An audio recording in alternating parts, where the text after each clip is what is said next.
Very good afternoon to everybody. This is the second day of our presentations of semester 4 students. And in this evening session,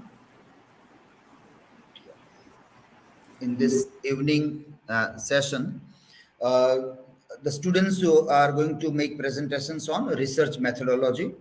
And let me share the screen of the students who are going to make presentations in this session. Here is the list of the students and their topics. So first we'll have Vachchalata reading on MLA citation, understanding difference between bibliography and citation, and tools to help you cite the sources. Okay. Followed by Nirav, who will make presentation on the mechanics of writing, titles of works in the research paper. Then Nilay will make presentation on the importance of multiple drafts in research writing, followed by Nidhi, who will read on why documentation is necessary in research. You should write D capital for documentation in the title. All keywords are capitalized in the title. I think you will not allow me a single day to go by speaking this statement. તમે છેલ્લા દિવસ સુધી મારી પાસે આ વાક્ય તો બોલાવશો જ કે વાક્ય તમે ટાઇટલમાં કીવર્ડ્સને કેપિટલ કરવાના હોય. બોલી બોલીને મને કોખાઈ ગયું છે, કારણ કે તમારી સાથે જ આ લગભગ 20મી વખત આ જ વસ્તુ હું બોલું છું, પણ તોય છેલ્લા દિવસ સુધી કે સાહેબનો પગાર પૂરેપૂરો વસૂલ થવો જ જોઈએ. સરકાર પગાર આપે અને આપણે કામ કરી નાખીએ અને સાહેબ આરામ કરે કેમ ચાલે, અને એ બધી નાની નાની બાબતો પાછી રોજ યાદ કરાવવાની જ. Nehalba will read on plagiarism, how to know and avoid it. Mayuri will make presentation on difference between academic and non-academic writing. Khushboo's presentation on punctuation mark is important in writing. Okay, so you make a statement which you want to prove or what, but more than title, it looks like a statement. Or you can say the importance of punctuation mark in research writing. That can be better. Importance of punctuation mark in research writing or academic writing. Jheel will read on academic integrity in the digital age. And finally, Janvi's presentation on the mechanics of writing. Okay, so let us start with the first presentation. So, yes, Vachchalata, you can share the screen and start with the presentation.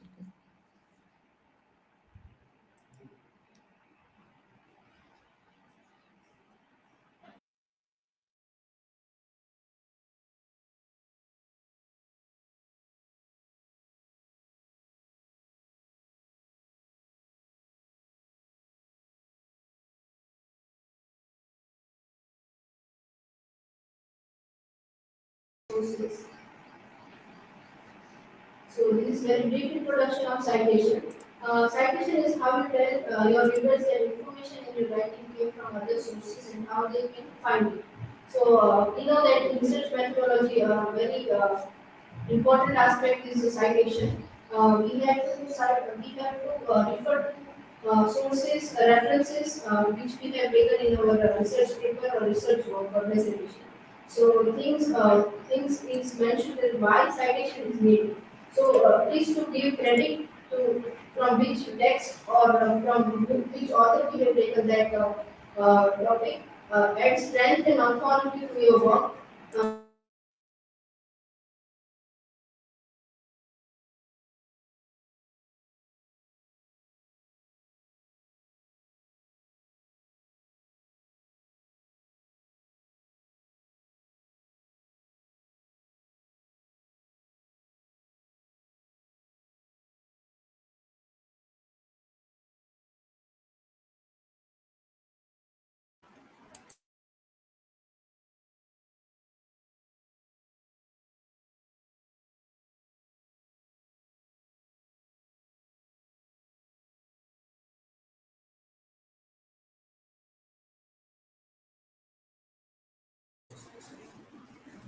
Yes, you can start.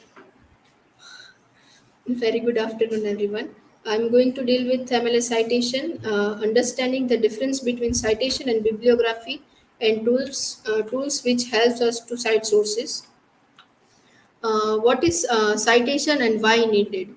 Citation is how you tell your readers that information in your writing came from other sources and how they can find it. So, the topic is why citation is needed. It is to give credit, add strength and authority to your work, place your work in a specific context, and leave a trail for other scholars. So we can say that citation is very important aspect of any academic writing. We can add the authors in our citations, so that the one who wants to go for in detail research, they can find out more references from our citations. In our humanities, we use MLA citation. MLA citation is a modern language association, which is commonly used in humanities. It has types of citation. It has in-text citations, work cited pages, formatting, and types of sources. So, in-text citations are required, and it comes with the last name of author in a parenthesis. The works cited page, right at the top of the page, and center it with no bold or italics. So in citations, we don't use italics or any uh, any such fonts, bold or other. We use Times New Roman in that.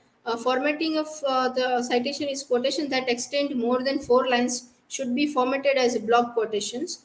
And MLA citation covers a wide range of sources, including books, articles, websites, and other types of media. So in MLA, there is a seventh edition, eighth edition, and in which we can now cite the we can say the television sources, series, and movies, and photographs, etc. There are types of citations in which we have APA, Chicago, SSE, AMA, and other which is used in various streams of study. Now, what is the term bibliography means? Bibliography is an entry to give credit to authors whose work you have consulted in your research.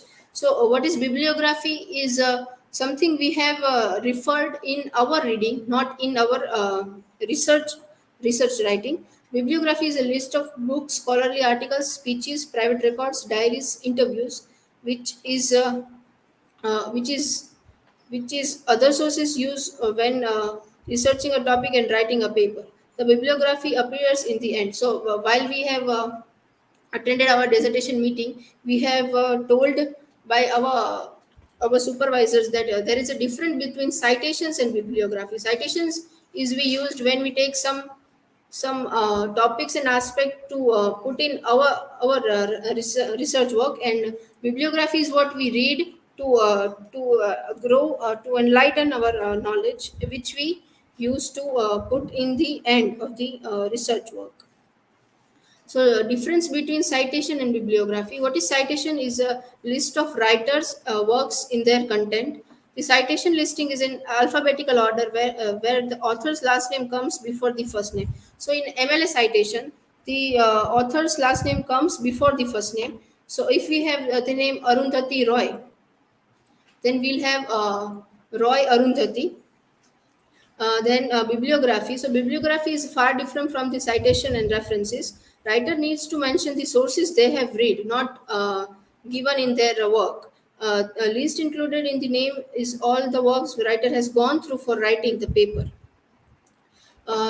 This is the slide I have taken from ChatGPT. Uh, uh, According to ChatGPT, there is difference between citation and bibliography, which is almost correct in a way. We have in our text that citations are references to specify sources of information used in written works such as book, article, or website. It is included in the text itself, usually in parentheses, and provide brief information about the sources, such as author's name, publication date, and page number.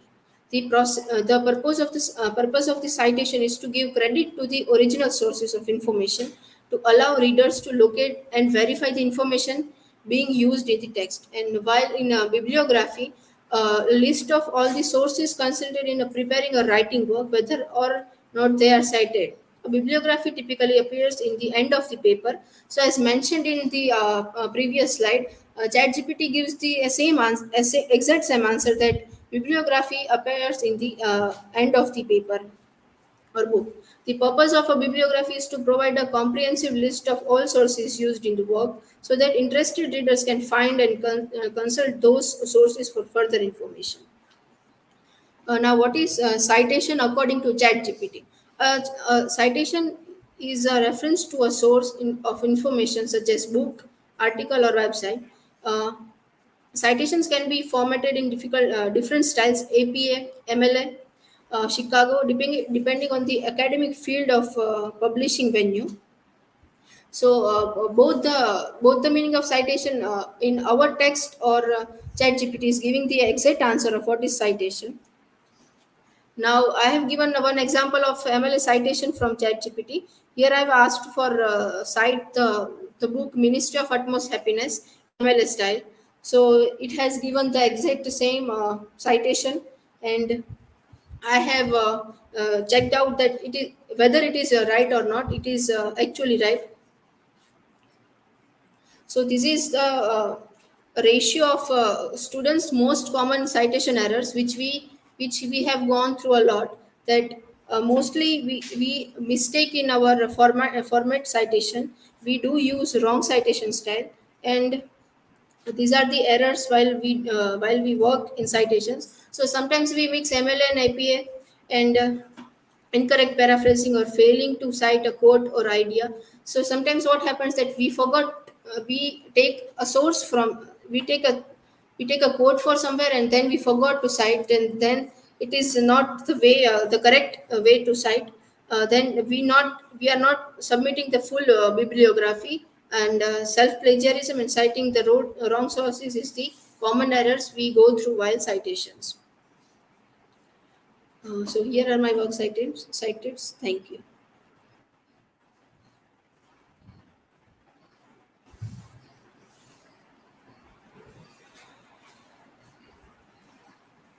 Vasanta, as you have talked about bibliography and citation, can you suggest some of the best practice for organizing our sources and keeping track of the sources? As at present, also we are experiences by making our presentations that we sources for having idea of about our content, and in which we misplace the source which we have already selected, and then we make error in citation. So are there any tools which can help us in organizing this our sources in a better way? Yes, there are a lot of sources, but this is the error I've gone through a lot. So I recently, while working on dissertation, I've gone through this mistake a lot. So I started working on a Google Doc mostly, because I used to do citation from my phone and then laptop, and then one of the source I missed out. So somehow it is the a major mistake of our citation. So I started working on Google Doc. I used to keep all the article links in the Google Doc, so that whenever I want to check it, I can get it. And the citation, there is a citation tool in Google Doc, so we can cite the uh, sources easily, and the Google Doc gives the citation in alphabetically, so we don't find it difficult. So I started working on Google Doc, so it is very helpful to work on it.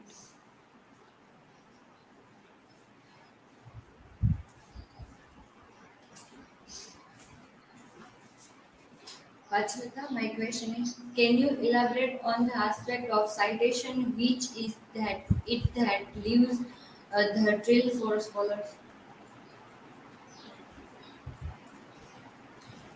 Uh, okay, so the trail of scholars is that when we cite or do bibliography of something, we leave a point for future generation, that if our research work is posted on some social media, so that they can check out our research work, and then they find it easy to have more references. That if we have added one or two more reference in bibliography, then it would be helpful to them to work on that.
So today is the second day of this fourth semester presentation season, and on the 9th March 2023, and today the topic I have selected to present upon is that the mechanics of writing titles. So the by and large the very first topic is that is the part of the book MLA citation.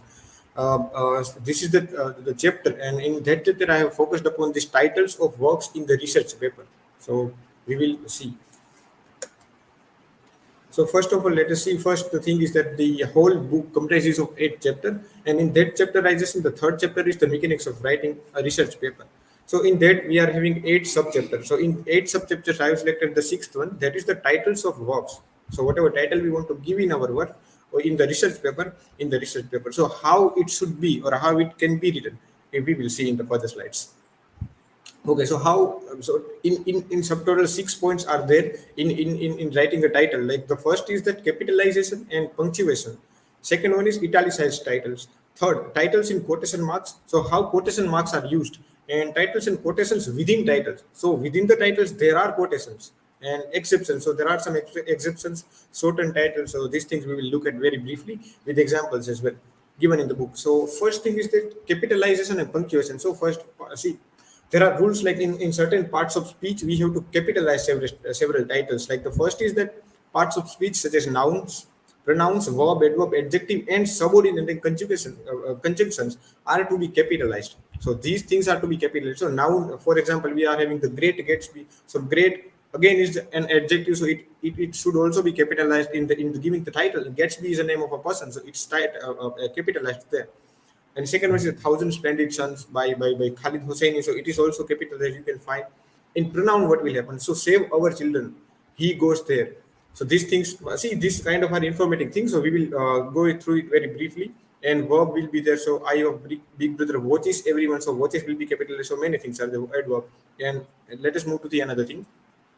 Now, parts of speech suggest now what should not be capitalized. We saw that these things are capitalized and what should not be. The articles, prepositions, coordinate. So, first we saw the subordinating conjunction. Here, it should be capitalized, but articles, prepositions, coordinating conjunctions, and to with infinitive, the to go, this should not be capitalized with that. So, articles such as so under the greenwood tree. So, here the as a the or the as a article, it should not be capitalized, the Gun Island. But here you find that the Gun Island, there is the as an article, it falls in the first place of this title, so it must be capitalized because there's the rule like in the giving the title, be it article or whatever coordinating conjunction, it must be capitalized. So it is there, and prepositions such as the Merchant of Venice, so of, and again of hemlock have I drunk. So here in Merchant of Venice, the title of is not capitalized because that is the rule. But when it comes as a first place or the first word, then it should be, or then it must be capitalized. Of hemlock have I drunk. And the third one is coordinate conjunction, Harry Potter and the Philosopher's Stone. So here and the is also not capitalized because again we see that article and end is a coordinated conjunction. But or I will go. So or again is a coordinating conjunction, but it is capitalized because it falls in the first part of this title. And to with infinity is like how to play chess, so it should not be capitalized. How to, so this should remain smaller case. To the lighthouse, again this to is capitalized, but in what case that it comes in the front first place of the title. So let us move ahead. Now italicized. So where to italicize the titles, or what names should be italicized? So the names of books, plays, poem published. So here I have given the example that Giver is a name of book, so it should be italicized. Okay, along with capitalized, it should be italicized because it's the name of the book. Waiting for Godot, a play, the Wasteland. So again, these things. So where to italicize the thing? That's the thing there. And titles in quotation marks. So again, we find that the titles are there within the quotation marks. So what titles should be included within the quotation marks? Like use quotation marks for the titles of article, essays, stories and poems published, so like literary history and sociology, journal articles. So for the article, anything that is published in chapters or books, it must be put within the quotation marks. Etruscan and the fiction of Langston Hughes essay and the telltale heart story. So this should be put within the quotation marks. When we are putting a title like that, it should be put within the quotation marks.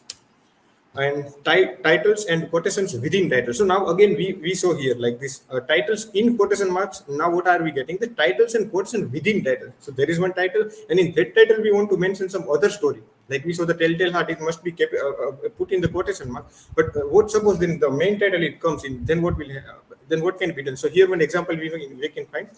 So first, italicize a title normally indicated by italics when it reappears within a title enclosed. So there is a title, the whole title. Within that, again, the title comes of the play, novel, anything. It must be also like you can say italicized. So here you see that within quotation marks there is a title of a play by William Shakespeare, that Romeo and Juliet and Renaissance politics. So here you find Romeo and Juliet. It is the capital italicized thing, and again from end it just remains same. So and Renaissance politics. So these things and language and childbirth in the awakening. So again in the awakening is a novel's name. So it is italicized and it falls within the we can say the quotation marks, and these things are there. And let us move. So many examples are given like here, and there are very good two methods to identify that whether this title is within that title or within the quotation mark title is not. Then we are having two methods given in the book. So the title within is neither italicized nor enclosed in quotation marks. This method is preferred in publication of the Modern Language Association. So approaches to teaching Murasaki Shikibu's The Tale of Genji, a book about a novel. So here see you will find this Murasaki Shikibu. It is italicized, but not the novel's name, The Tale of Genji. So again, it goes in the second thing. It happens like by mistakenly one is put here. Okay. Now exceptions. So there are several exceptions that should not be italicized. Neither it should be italicized nor it should be put in the quotation mark. So what are they? Like it should be the scripture's name, like Bible, Garud Quran, Talmud, Quran, Upanishad. So there should not there's no need to put the quotation marks and italicize them. And societies, like societies, we are having American Medical Association, Indian Education Society, etc. So scripture, society, many things are there. And buildings and monuments like Sears Tower, Ajanta Caves, Taj Mahal, and many things are like this. Now the last one is the shortened title. So where sometimes we find that okay, this title is shortened, so we have to give like this in preface we say okay, this goes for this one. So when this is written like see, this is written edu or is written, then you have to understand as a much ado about nothing, the play. So abbreviation type of thing is given. So like for Nightingale, so there is a whole ode by John Keats, that ode to a Nightingale. Right? Then sometimes students or the research scholar will just give just Nightingale, and he or she will give the pre-note that okay, you have to read this in this way, or it will suggest this way. So ado for much ado about nothing, and AWW for all is well that ends well, and AYL for as you like it. So here one another thing is to be seen like one H for now. What will we understand? So it must be given that Henry 4. So Henry means H, it 4, and part 1. So 1 is for part 1. H5 means Henry 5. So these things are given there. And again, with interacting with ChatGPT, I have asked two questions to AI, and I prompted the two questions there. And the very first question was, what is the appropriate structure? What is the appropriate structure to write titles in the research papers? So it gave me some good things like be concise, be descriptive, use keywords. So again, the keywords it highlights. Use appropriate capitalization. So again, our topic is that capitalize. What should be capitalized? So it gives these things. And follow the style guide. So style guide, it means that check the specific style guide of formatting requirements of the academic institution. So again, it emphasizes on the particular academic institution. So where are you pursuing your master's or research thing? So what criterion is put by the academic institution that you have to follow. So it is also emphasized or highlighted by ChatGPT. So it is also good. And then in the next question I have asked her what is the value of capitalization in the title of a research paper? So it is not nothing, we can say everything comes with some value. So there should be some reason. Without that reason, nothing functions. So what is the value, or what is the we can say need? What is the value or need of capitalization in the title of a research paper? Then it said capitalization, an important aspect of the title of a research paper. Correct capitalization in titles helps to convey the meaning and significance of the title to readers, and it also helps to make the title more visually appealing and professional looking. So the need that we need this, okay, that it must convey some message about our research paper. So it not just go like our introduction, and so we will not be able to identify what the topic is, by the way. So these things are there, and here's are my work cited. So this OpenAI, I have cited this ChatGPT. It should have been like this OpenAI. And this book I have cited, that MLA Handbook for Writers of Research Papers. See the 7th edition I have cited that. Yes, now questions, please. So Joseph Vivaldi. Yes. This is what the book you refer to. And when you are referring to that, you have to cite this. Not simply MLA Handbook, but Vivaldi, Joseph. And that way it is cited properly. Yes, sir. Okay, questions? We do well writing over it. Okay.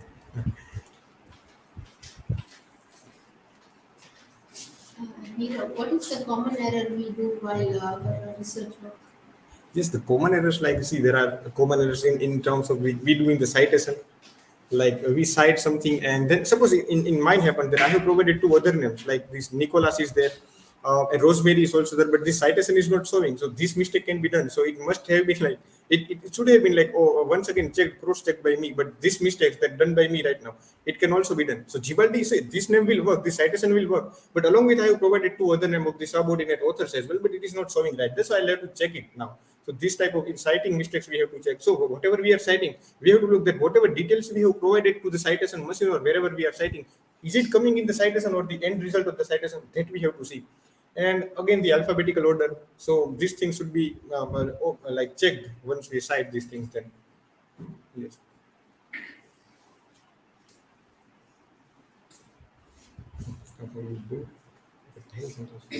Nirav, my question is, what do you do if a title contains both a shorter word and a longer one? Well, your question is that what do you do if a title contains both a shorter word and a longer word? Then suppose, as I told in the slide, it is also mentioned. Then if are having the shorter work, then I think in title shorten work is not needed. If it is there, then we have to tell them, okay, this shorten work you have to take in this way. Like ADO will be there in the title. Then in pre-note or in preface or in forward, we have to tell that, okay, take this ADO in quotation marks, take this ADO as much ado about nothing. Otherwise, people just read as ado. Then what is the meaning of this ado? So this pre-note should be given. So if the title, shortened title is there, then it may be given. It should be given there. Yes, thank you. Any other questions? Yeah, thank you.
Hello, I am Nilay Rathod, and I am going to present the importance of multiple drafts in research writing.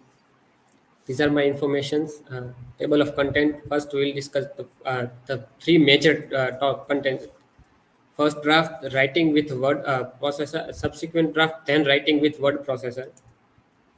Introduction. With writing becomes impossible if you try to do it a one polished sentence at a time. So what we were doing, and we many of you are doing that, we write in only one time, one go.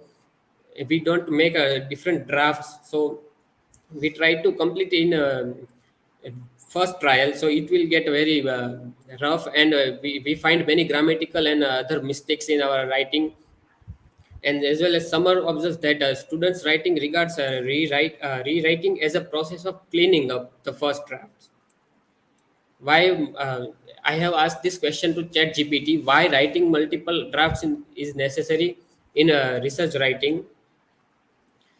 It responded that it allows the writers to refine and improve their ideas, arguments, and writing styles.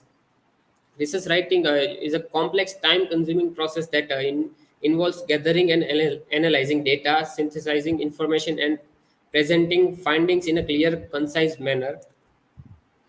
Writing multiple drafts can help writers to achieve these goals by providing them with opportunities like clarify their thinking, identify the correct errors, improve organization and coherence, refine your writing style. So that was what ChatGPT was responding to. The first draft. This is according to MLS Handbook of the seventh edition. Uh, the successful research paper is usually the culmination of a series of drafts. Some individuals write more slowly and come close to final drafts at first time through. Do not concern if the writing in the first draft is hasty and rough. Four steps to preparing your first draft. Think about topics you want to present for some days or week. Make figures and tables if it is applicable. Then write as quickly as you can, just like we think. So no, we don't have to think of grammatical mistakes and all this thing. So we would write in a manner that we think correct, and rewrite only when whole text is on paper. Subsequent draft: add, eliminate, and rearrange. In later drafts, you should concern yourself with more mechanical kinds of revisions. You may think that a completed first draft is a little improvements is needed. However, even experienced writers need to improve their drafts and rely on peer during revising and editing. The text of your research paper is final draft, which has been carefully edited and revised. So our first draft will consist many grammatical and other mistakes, like it will not be organized. So in the final draft we will organize it and remove all this mistake, grammatical, punctuation, and all that. Writing with word processor allows for efficient transition between various activities related to papers. And the features the word is providing, like global revision. This is more likely to known as nowadays, like the editor, the symbol you can see here. Special pasting. So all the Microsoft tools allows three types of pasting: just paste and paste formatting. So it will paste in a manner that in a format that it is written in the Microsoft Word or PowerPoint. Stored phrases. We can store phrases and give shortcuts to phrases, and it will there are many templates which are already storing this stored phrases. Comparing documents, there is option of comparing documents in Word. And paragraph formatting. Limitations of using word processor. Visibility on a computer screen. So our computer screens are very small. We don't have many screens. Like if we are comparing two articles or two papers, and we will need two uh, screens, so we can see the all this thing clearly. But if we try to divide or split our screen in only one screen, then it will be very uh, uh, it will not be very clear, and it will not be visible. So it creates many problems in using only one screen. So we should prefer to print the document, then revise it. Second is spelling checker and dictionary inbuilt within the Word. So this there is a very good spelling checker and dictionary inbuilt in the Microsoft Word, but it is coming with all many limitations, like it will not point out misspellings that match word in dictionary. For example, there used for there and it's for its. Technical mistakes like our equipment may fail and power outage and many our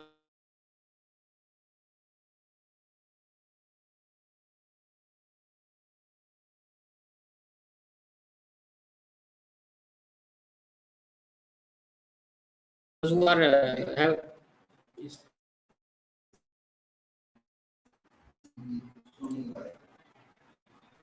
it is connected, yes.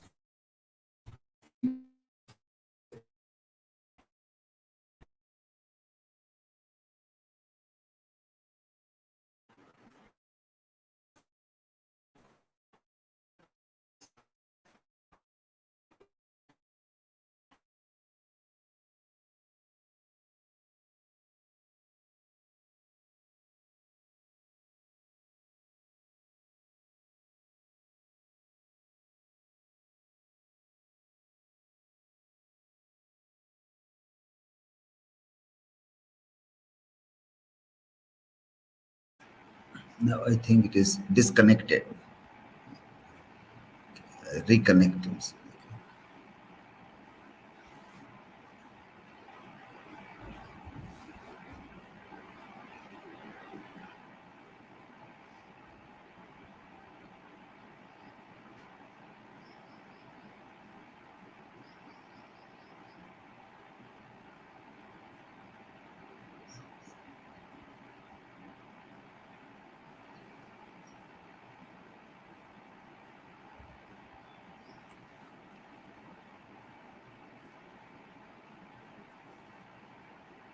Data, check the data.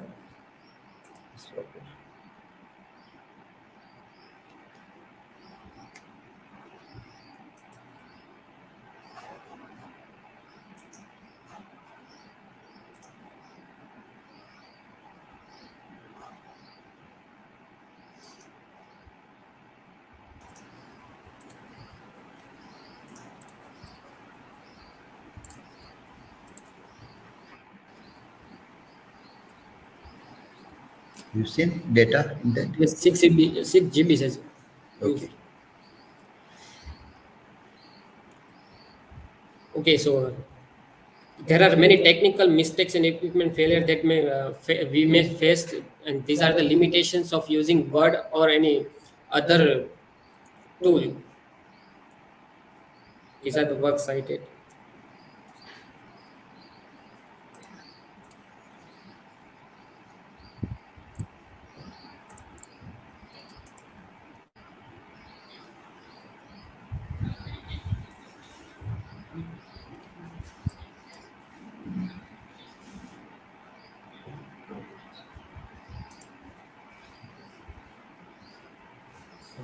My question to you is that, like, could you explain the standards which determine what can be included in a special pasting? Or you just can make some a point a bit more clear, like we understood, but if you want to say something more on it, then please make this clear. Thank you. Okay, so special pasting is a feature that the Microsoft Word or Microsoft is using. So in Google Slides, like Google Docs, we use Control Shift and V to paste in the format that is already used in the Google Slides or Doc. And but in Microsoft, there is no feature of a Control Shift V, so we have to just Control V, and then there will come like a little box. Then you will click, and they will show three icons. There is this feature like format pasting. So that will paste in a format that is already used in the Word Microsoft.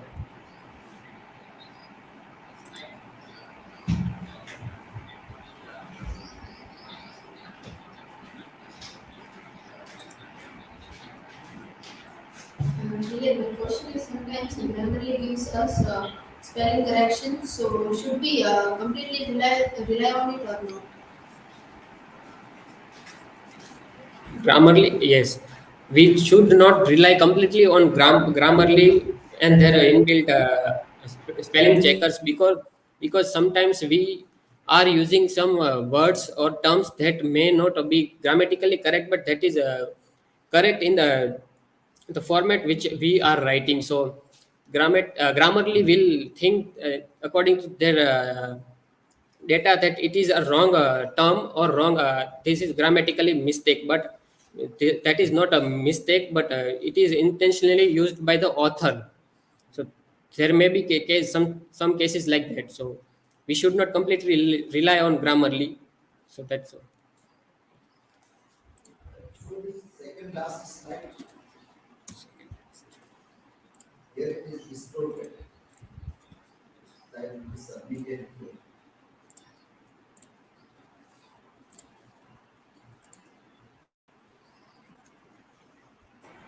Maybe because of that animation, it has not reflected.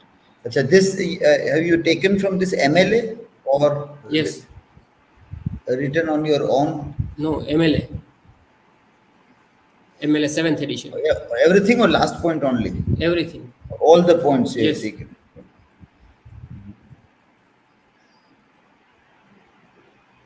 So, what your experience says with this?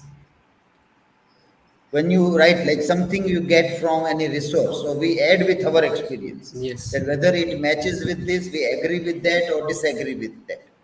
When you add that, then that become your unique contribution.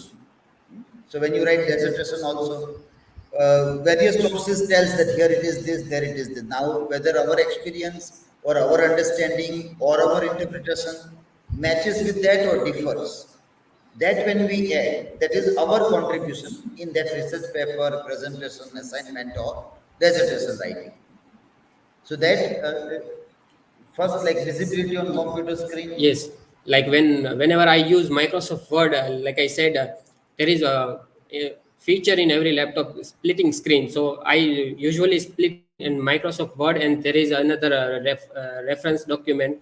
So it is very difficult to read on the document and as well as write in the Microsoft Word. So I have to switch between these two tabs on full window. So it is the visibility is a little bit difficult to manage in the laptops. And Yeah. another one is helping any other option of word process. Word processor is also giving this compare documents. There is also the same problem. Like there is only half screen visible. So if we can if we zoom in the document, then it will be fine.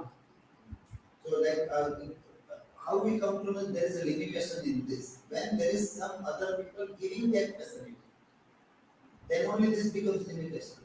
Yes. So that is so I said that well, this is better than this. So this tool has a limitation. So what is the alternative of that to overcome that limitation? Is there any other tool? We can use another alternative display, secondary display, or we But can again, print. word only, no? For word. Yes, for Word or other, like we can use. Same Yes. thing. Word also you can do the same. Yes. So then visibility cannot become such a problem in that case. Yes. So like multiple screen if you want to work, then you make a video of this. Then spell checker.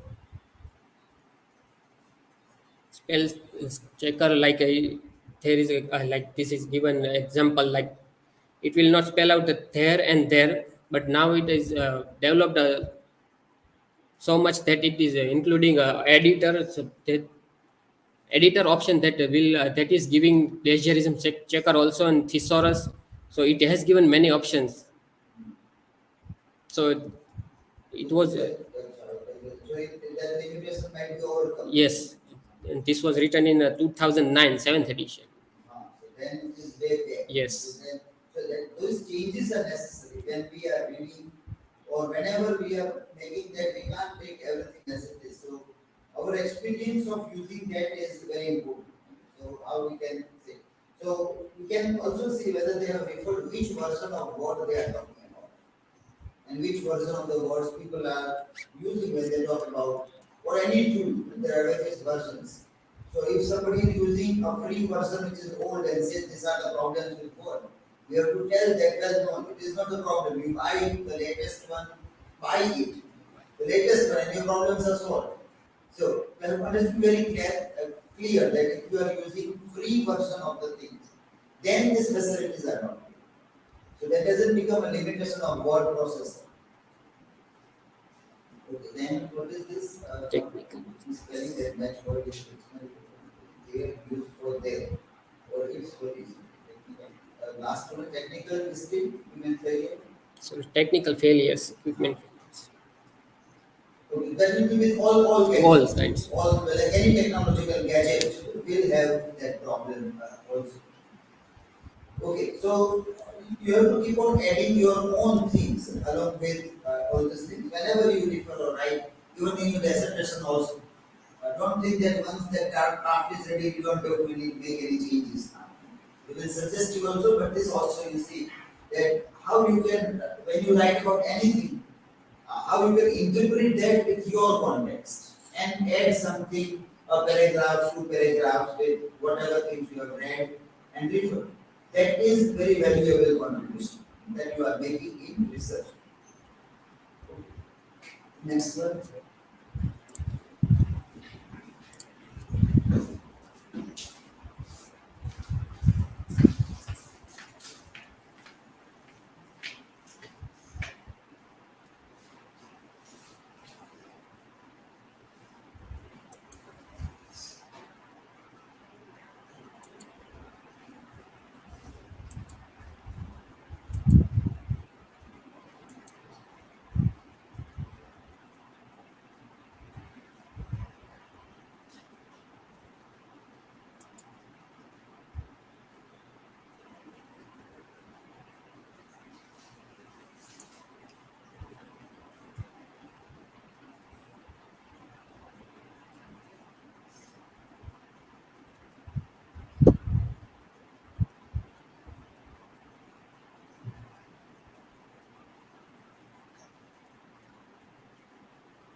You have to share the screen.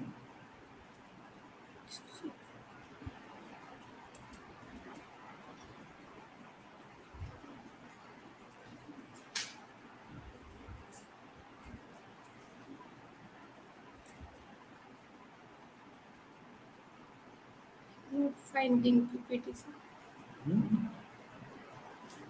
In classroom, I guess. StreamYard you have to share. StreamYard you have to open.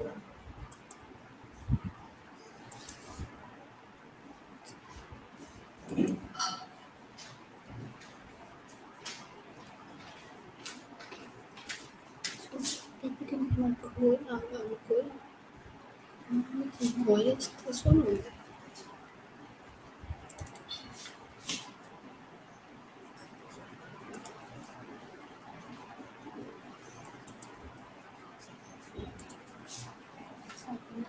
So just go.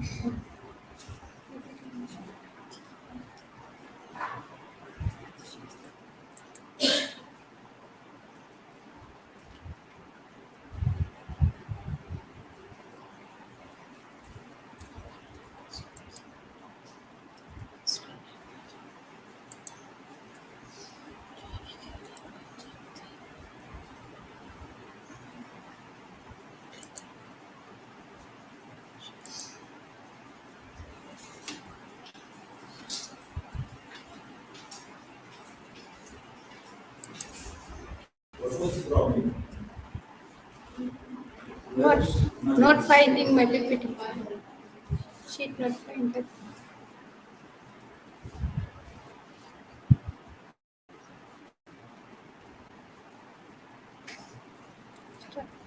Hello everyone. Today is the second day of our presentation. In my presentation topic is why documentation is necessary in research. This is my personal information. This is table of content. Introduction. When publishing research, it is important to make documentation available so that readers can understand to the details of the research design that the work is reports. This includes all of the technical details and a decision that could influence how the finding and read or understood. Usually, this will be involve production a document along the lines of a methodological note in appendix. Research documentations provide the context to understand the result of a given giving research output. And the most important process for preparing this documentation will be retain and organize the needed information throughout the life of the project so that the term will not have to search through communications or data archive for a small details as a publication times. The topic comes the importance of a documentation. According to Andrew Iskoy, said that the documentation has many meanings from the board, anything written in any medium to the narrow policies and produce manual or perhaps records. Documentations play a crucial role in any treatment and setting. Documentation helps assure that the consciously of care. There are many important moments in a treatment. The proper documentation can help those recall those moments, and the documentation is a very simple tool to help any practitioner in is unveiling patterns. It can help track the progress and addressing through the patterns and unhealthy behaviors. And documentation is a great tool to protecting against lawsuits and complaints. And also documentations help ensure that consent and expectations. There are many legal and regulatory requirements in this field, and proper documentations help to maintain complaints. If a documentation isn't up to par, it could affect in license and accreditations. It would be difficult to define or explain one's action to a licensing board without the supporting documentations. Documentation is the only long-term way that assure the quality of care is not only maintained but consciously improved. Then the documentations help to determine if a service are being productive and should continue.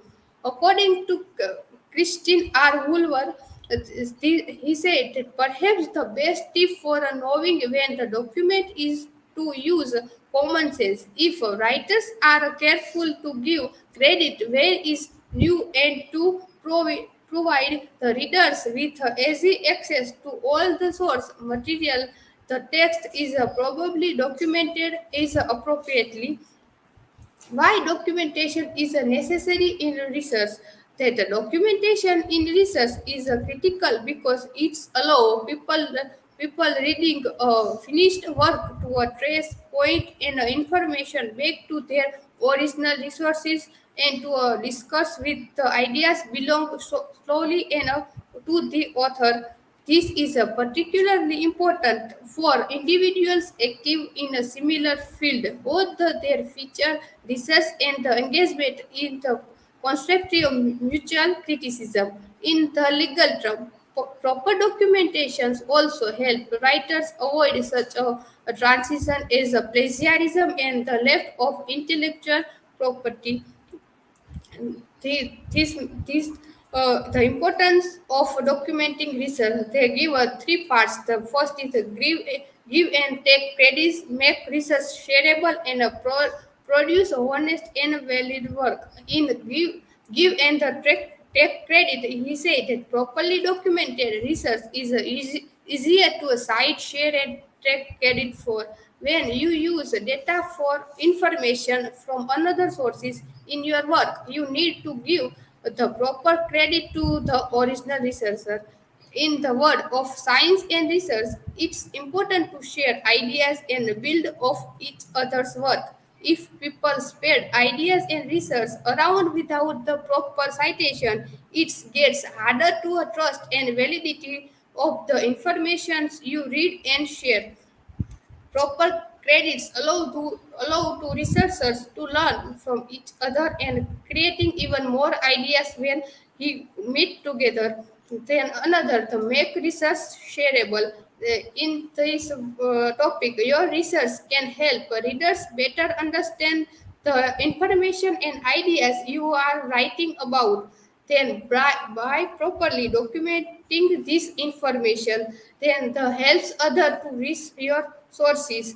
And the last, through the documentations, you will provide your readers with is a description of the key feature on its sources.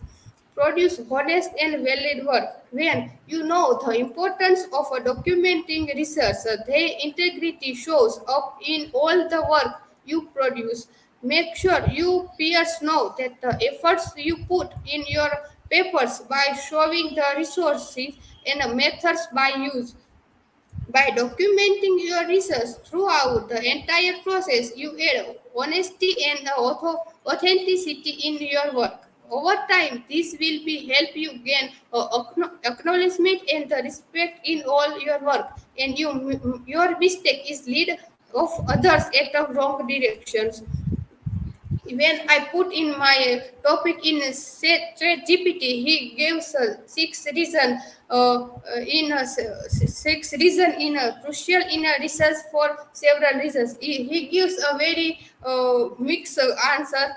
In the first, they give the replicability, documenting research method, producer, and finding ensure that the research can be replicated by others.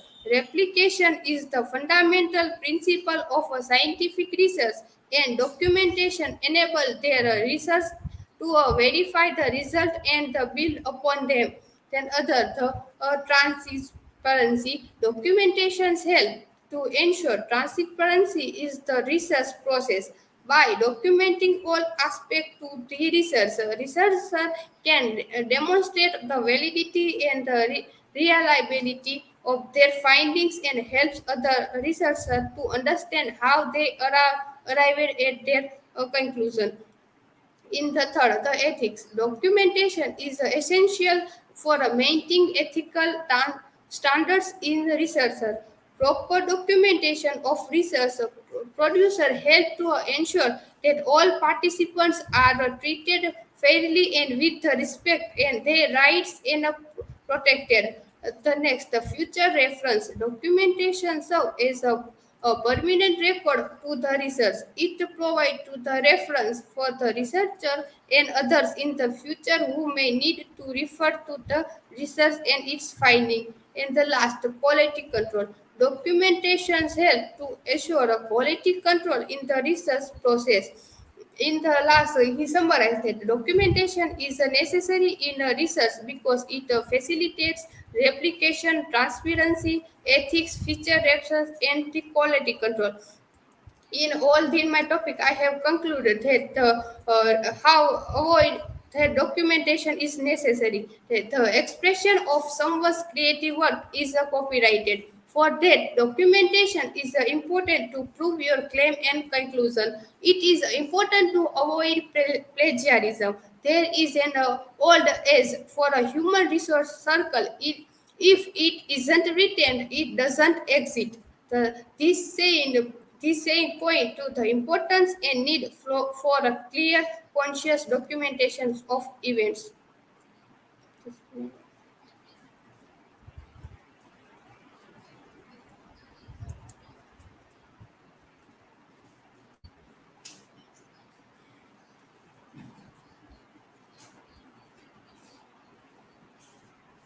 Nidhi, if the list of works cited or documentation does not contain reliable sources, should we rely on that research or not?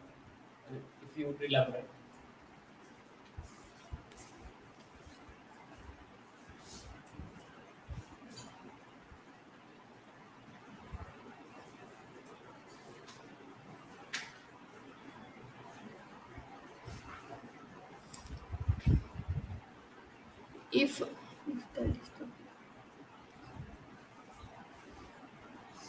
if the work cited or documentations does not contain short, so if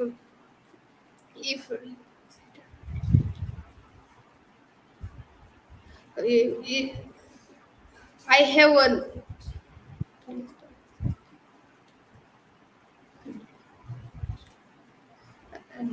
yes, sir. If the work cited or documentation it not reliable and not content sources, so we are not relying on that sources, because many times the source are right, uh, or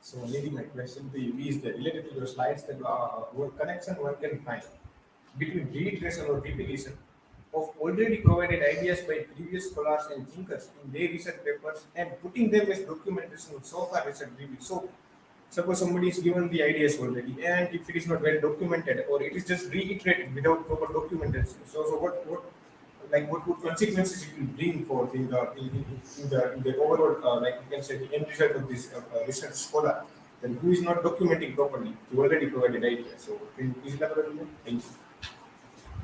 yes, they give is not a proper documentation in is previous. So then next one who is cited, they work. They give more.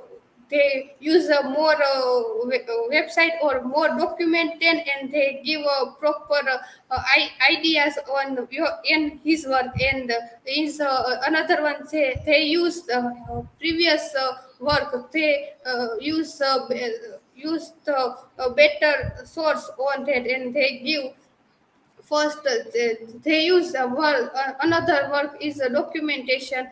They can also mention that this was wrong, and they can going the proper site and use a good source and very reliable source in your.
Hello everyone. Today is the second day of our presentation. My topic is plagiarism, how to know and avoid it. This is my personal information. Definition of plagiarism. The Merriam-Webster dictionary defines the act of plagiarism as to steal and pass off idea or words, or another as one's own. Simply put, plagiarism is the process of taking other people's words and or ideas and presenting that they are your own. An alternative definition of plagiarism is a forward by the Collins Dictionary, which explains that plagiarism is the practice of using someone else's work and presenting that it is your own. Plagiarism can also be defined as the act of deliberately trying to deserve your academic terror by submitting concept which is not your own work. What is plagiarism? To steal and pass off as one's own, to use without crediting the source, to commit a literary theft, to present as new and original an idea or product derived from an exiting source. In other words, plagiarism is an act of fraud. It involves both stealing someone else's work and lying about it for afterward. How to pronounce plagiarism. Learn how to pronounce and speak plagiarism easily. Listen to the spoken audio pronunciations of plagiarism. Record your own pronunciation using a microphone and then compare with the recorded pronunciation. With the record and play features, you can not only hear an English pronunciations of plagiarism, but also learn how to say plagiarism in English on your own. Why it is necessary to understand plagiarism? There are the different research for people to plagiarism, but it is always has adverse effect. Most of the time, the students who plagiarism doesn't have a complete idea about plagiarism. Sometimes they don't have time to produce an article by themselves or have fear of failing and then end up copying it from another writer or web page. Many students think that copying from some already published article will learn them good grades, but this is not wrong way of thinking about writing original work. How to know plagiarism? Plagiarism is a presenting work or idea from another sources as your own with or without consent of the original author by incorporating it into your work without full acknowledgement. All published and unpublished material, whether in a manuscript, print, or electronic form, in covered under this definition, as is the use of material generated wholly or in part through use of artificial intelligence. Plagiarism can also include reusing your own work without citation. How to avoid plagiarism? Practice to ethic writing honesty. Keep honesty is in all scientific writing, crediting all the original sources. When you fail to cite your sources or when you cite them incorrectly, you commit plagiarism, an offense that is taken extremely seriously in academic world, and it is a micro conduct. Some simple does and doesn't are outlining. Plagiarism in ChatGPT. Plagiarism is the act of using someone else's work without giving proper credit or permission. Plagiarism can be international or uninternational, but is either case. It is a serious offense that can have serious sequence. To avoid plagiarism, it is important to understand what is it is on how to avoid it. Understand what plagiarism is. Plagiarism is the act of using someone else's work without giving proper credit or permission. These include copying and pasting their text from sources, paragraphing someone else working without giving credit or using someone else's idea without permission. Plagiarism Detection tools. Many online tools can help you detect plagiarism. These tools compare your work to text in connect online and highlight and similarities. This can help you identify area where you need to give credit or rewriting. Use a proper citation method. When using information from a sources, make so sure to give proper credit by citation in source. There are many citation methods, including APA, MLA, and Chicago style. Make sure to use the appropriate citation method for your work. Use your own words. Even if you are using information from a source, try to put it into your own words. This will be help you avoid plagiarism and also ensure that you understand the information you are using. By following this step, you can avoid plagiarism and ensure that you are giving proper credit to the source you use. This work citation. Thank you.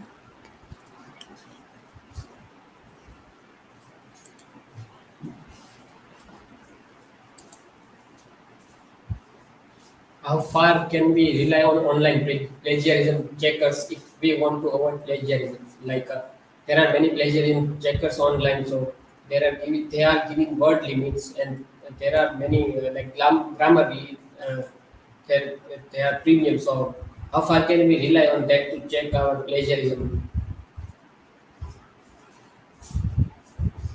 Plagiarism, presenting your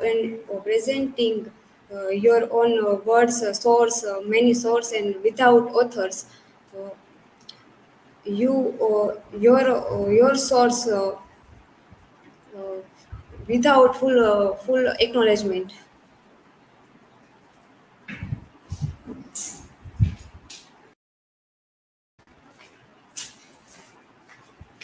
My question is, how do you know if it is a plagiarism?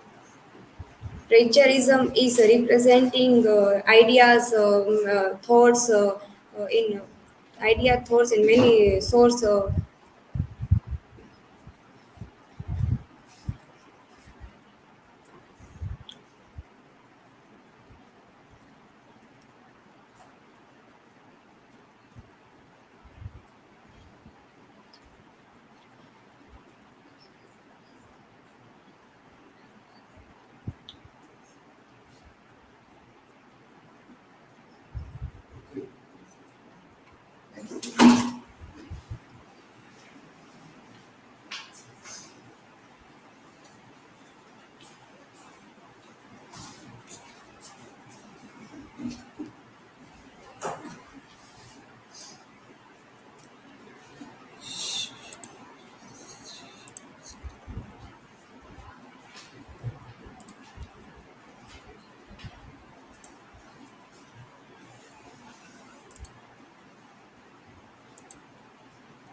Hello everyone. In a research methodology paper, my topic is difference between academic writing and non-academic writing. Personal information. table of content, what is academic writing, what is non-academic writing, and difference between academic and non-academic writing. What is academic writing? Academic writing is a differs from the creative writing, which is kind of a writing. Do you when the writing the story or writing the poems or personal writings? Creative writing and personal writing are informal, so you may use a slang, abbreviations, and incomplete sentence. Academic writing is a formal, so you should refrain from using a slang, contractions. Also, you should take care of write a complete sentence and organize them into certain ways. Academic writing is a precise, impersonal, and objective. It is typically used the third person, a passive tenses, complex terminology, and a various footnoting and a referencing system characterized by objectivity, balanced discussion, and moral beliefs and personal pronouns not to be used. And there are some features which we follow in academic writing: the tone, language, academic conventions, evidence based argument, thesis driven analysis, complexity, and higher order thinking. Example of academic writing: a dissertation, thesis, essay, research proposal, and bibliography. What is non academic writing? Non academic writing is a refer to any type of writing that is not intended for an academic or scholarly audience and does not necessarily adhere to the conventions and stand for academic writing. Non academic writing may be creative, informative, persuasive, or entertaining and nature and can make different forms. Non-academic writing refers to any forms of writing that is not intended for an academic or scholarly purpose. This type of writing usually a more informal and often written for the general audience rather than the expert in a particular field. Non-academic writing is for the non-academic audience, or it was for the mass public, and it was a personal, impressionist, and emotional or subjective in the nature. The language in the non-academic writing is informal or casual. Sometimes some types of non-academic writing maybe even contains the slang like newspaper article, memories magazine article, and more on. Example of creative writing, technical writing, business writing, personal writing, blog, and Facebook post. A long Facebook post, a thinking activity like blog are also a non-academic writing, which include our thoughts, our personal way of thinking. Difference between academic and non-academic writing.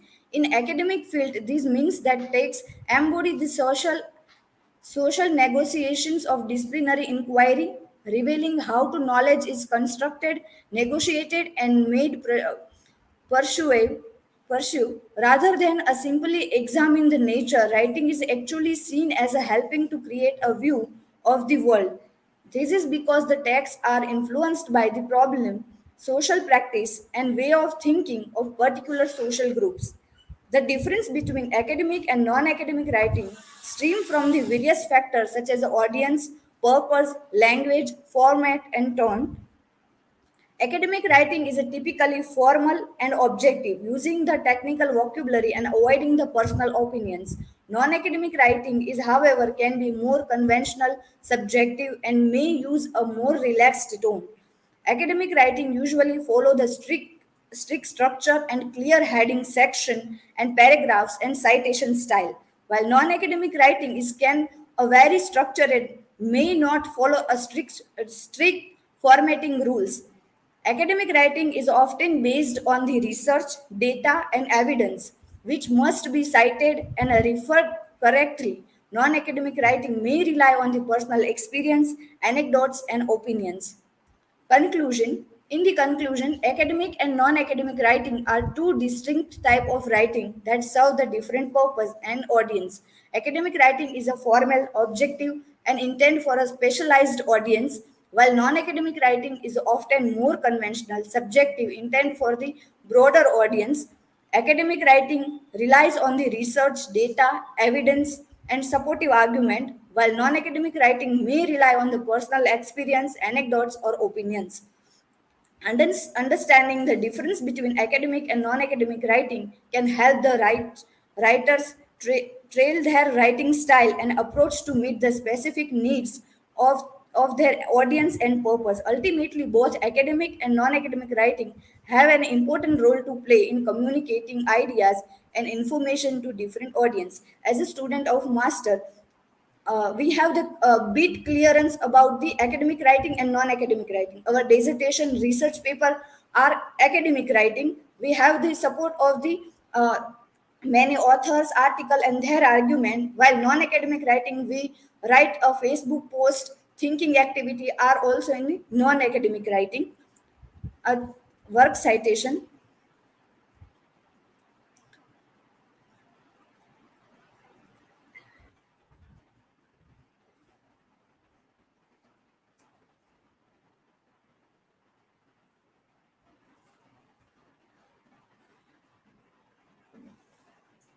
In chat gpt, when I searched for the academic writing, it was a bit connected with what author was telling about academic writing. But while I was type the citation sources and copy pasting the MLS citation source in the Google Scholar, it was showing that it did not match any article which citation provided by chat gpt. Thank you.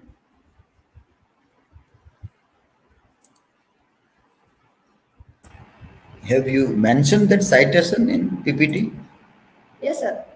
But in another slide, all work citations are in another slide, and ChatGPT was mentioned in different. I can say that another slide. This Borg E. Yes, sir. But in text, was it in text or at the No, sir. end? Screenshot can help in a better way in understanding what is the result generated. Was it in text or No, sir. It was not in text, but it was showing in the last. last it showed, like work cited? Yes, sir. Those. And there was nothing like that. Yes, sir. No, the things are there, but there was nothing like that. Okay, questions?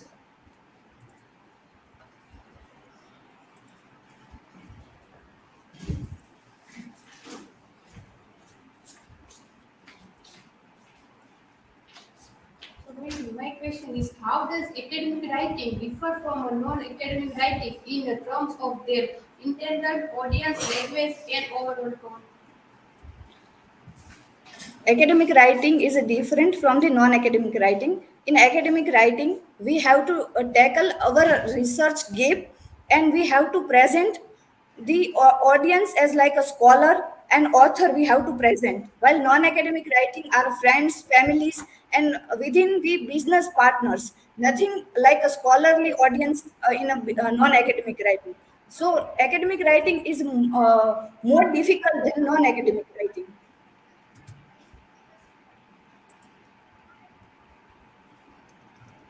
Who's next one?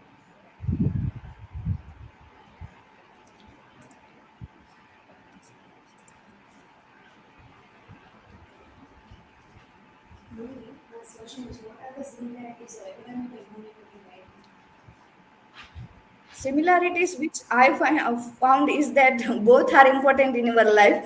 Like a Facebook post, thinking activities are non-academic, also important, and academic as a field of literature and many other things. Academic writing is also important in our life.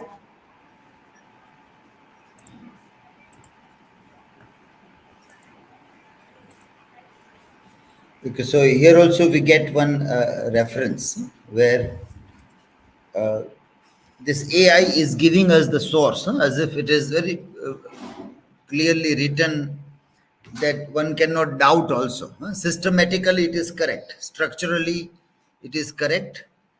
But those things are not true. Like that person is non-existent person. The writer, journal, that all doesn't match.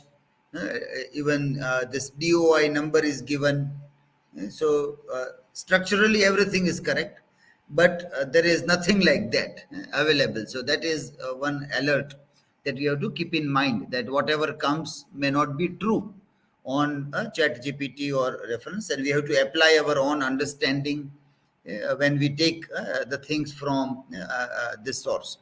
So keeping this learning in mind, if you have relied on chat gpt for your dissertation, then start reworking on that even before you are suggested.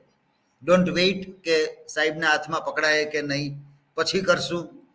So don't wait for that. If you have relied, and then doubt it, read it thoroughly and see whatever you have a guarantee, put that only. Anything that you are in doubt, remove that part, so that later on you don't have to give unnecessary clarification અને પછી એમાં ખોટું ન બોલવું પડે. આપણે clarity આવી જાય કે જો આવી ભૂલ થાય તો પછી ખોટા બહાના આપણે ન આપીએ, ખોટું ન બોલીએ અને પહેલેથી જ સુધારો કરી લઈએ. Okay, next.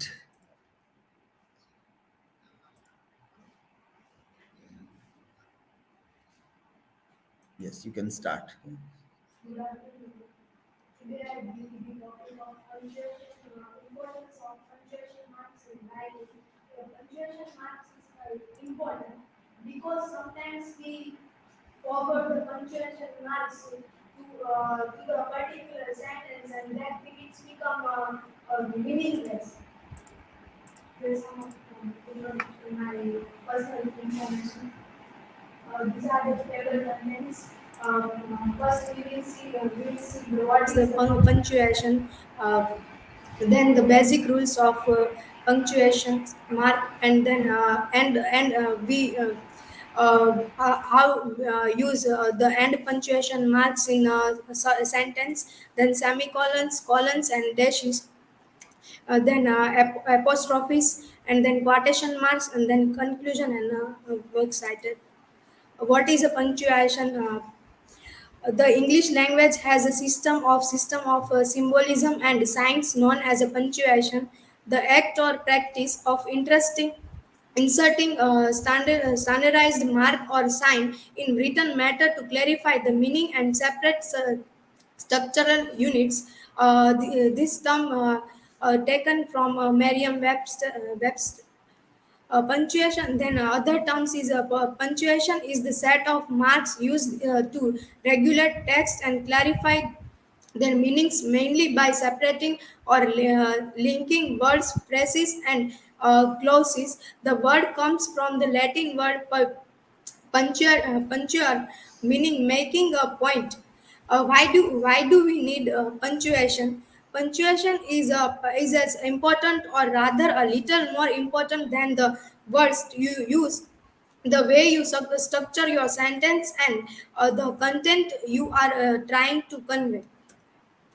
The basic rules of punctuations, like many of the so-called laws of grammars, the rules of using punctuation would never hold up in court. These rules, in fact, are convention that have changed over the centuries. They vary across national boundaries and even from the one writer to the next. It was understanding the principle behind the common marks of punctuation should strengthen your understanding of grammar and help you to use the marks consistently in your own writing. Punctuation has the primary responsibility of contributing to the planning of one's meaning. It has the secondary responsibility of being as invisible as possible, of not calling attention to itself. Punctuation mark is a full stop. It's called a period. It was used in the end of the sentence. Then the question marks. It indicated the end of the questions. Then exclamation marks. This mark used in the end of dramatic sentence, or the comma indicated a natural pauses in a sentence, or it used to separate items in a list. semicolons. The semicolons are in English. Author barely describes the semicolons as a describe the semicolons as a different way of pausing without using a full stop. Semicolons still appear fairly often in academic writings. However, they have fallen out of fashion in less formal kinds of prose. As Associated Press editor Rene Capon advised that you would well to keep semicolons at a minimum. And that said, semicolons can also be used to separate items in a series containing commas to distinguish each item from the next group of items. Then colons should follow an independent clause if the next before the colons is not able to stand alone as a complete sentence. It is correct to use a colon. Then if you want to draw special attention to something, you can use a colon between the two independent clauses. The independent clause that follows the colon should illustrate the text before the colon. The desire to write a book is not enough. It takes a dedication, determination, and time. A colon can be used in ratio. Then it used in to introduce a list, and to be used after greetings, introduce a quotation, dialogue, or excerpt, and in many types of numerical terms. Then a hyphen is used to join words to separate syllables in a word. And dash, it indicated a period of time, range, or numbers, and distance.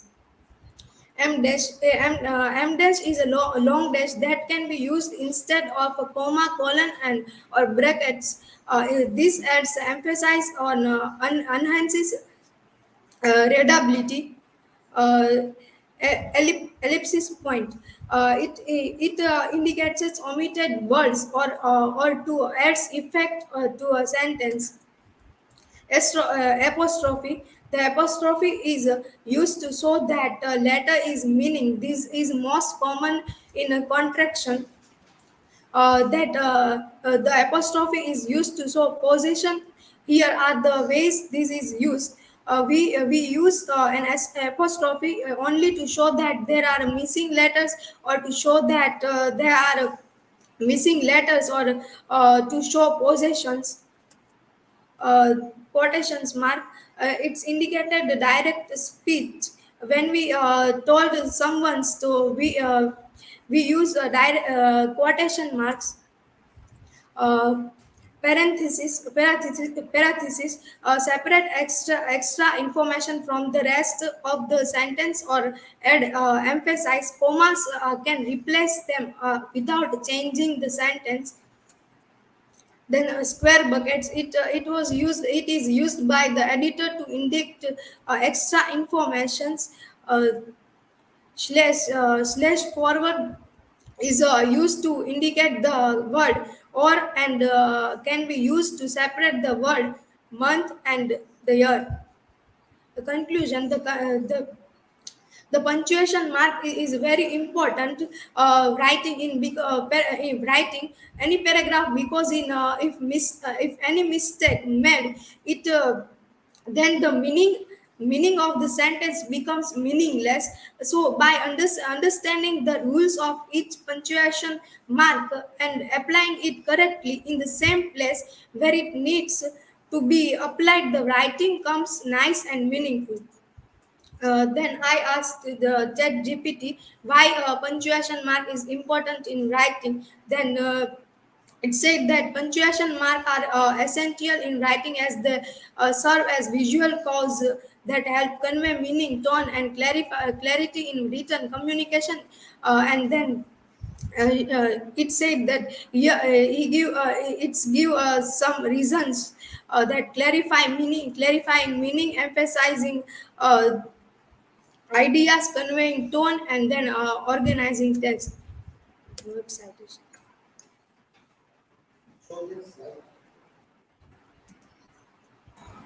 Previous one.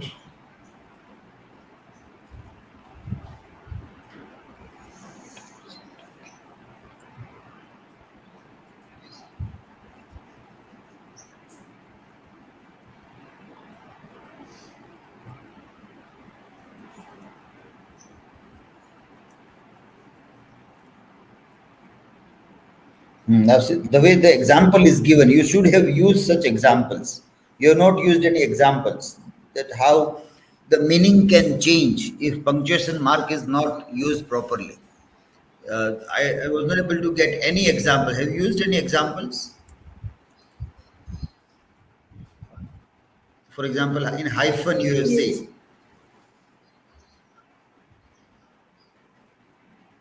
In hyphen, for example, open that. Huh, huh.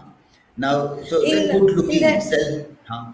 in that I take an example. He was tall and quite good looking. Then here hyphen is used. The word good and looking to separate the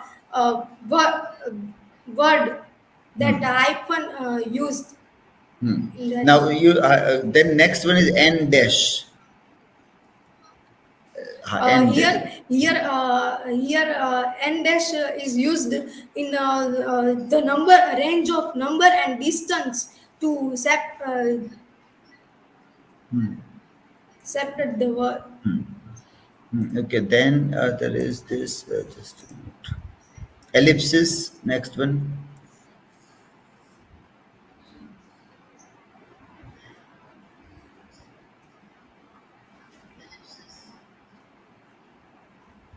After n dash. Huh.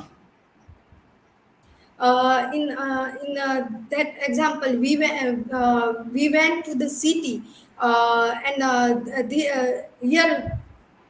here some it's Hmm. it's give effect to the sentence that we went to the city, and here use the ellipsis to give a sentence to the effect that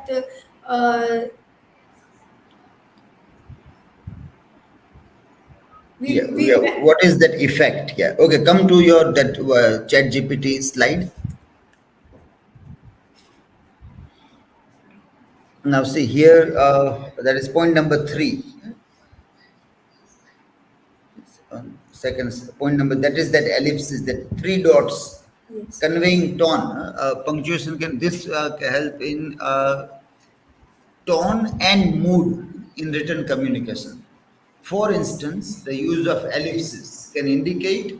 Now, this is the important word: a trailing off or hesitation. This word. So those words are showing some kind of hesitation or like trailing off. Something is understood or not communicated completely, but still people might get some idea. That is trailing off and hesitation. That is the some added thing. So here you are getting some better word to express your example. Now and then you see number 1 as an example. That way, if you can put examples, then it conveys idea like the same punctuation mark if it is used in a wrong manner or not used, then things are not communicated or miscommunicated. And when you use it appropriately communicates. You used examples that how it is correctly used.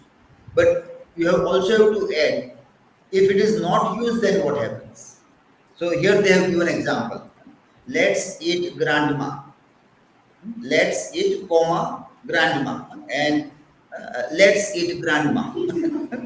So then the meaning is changing. That is what is important. That when you remove or don't use, it changes the meaning. When you are telling grandma, come on, let us eat, and there's somebody you're telling, come on now, let us eat grandma.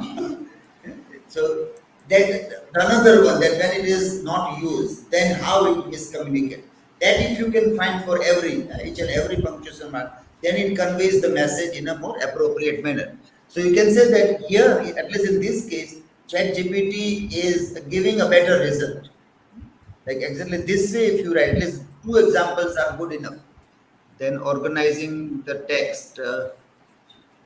For example, the use of paragraphs, commas, and semicolons can break up. Yeah, that they have written, but example is not given. Okay, so this is something that we can learn from ChatGPT to make our presentation more profound. Okay. Questions are there?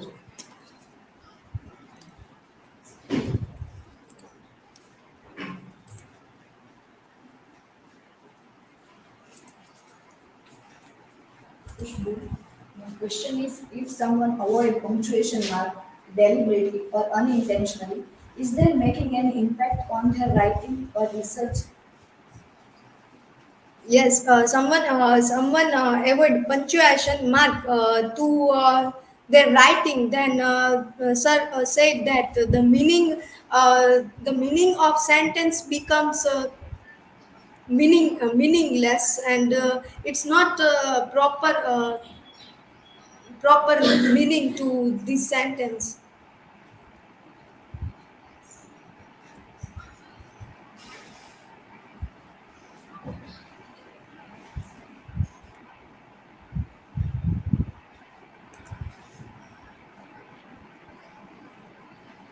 Khushboo, this question is, why is why this word punctuation for understanding? I I said later that punctuation is important in studying because of the meaning. We are not we are forgot the punctuation mark in putting our particular sentence, and that become meaningless.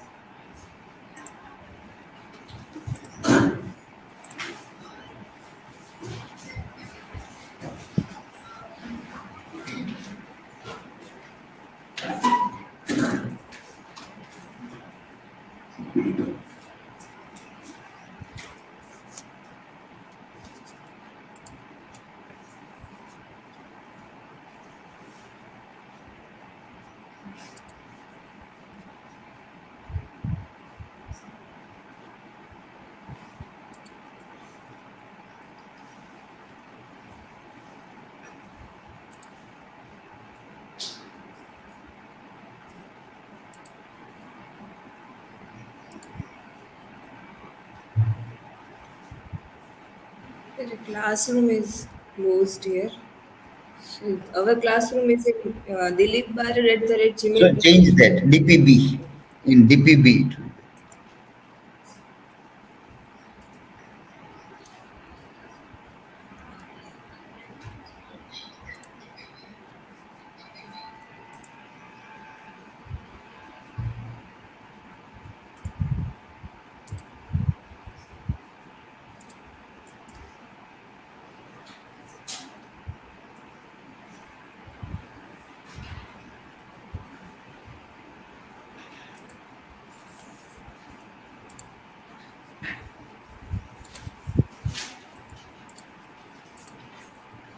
Sorry.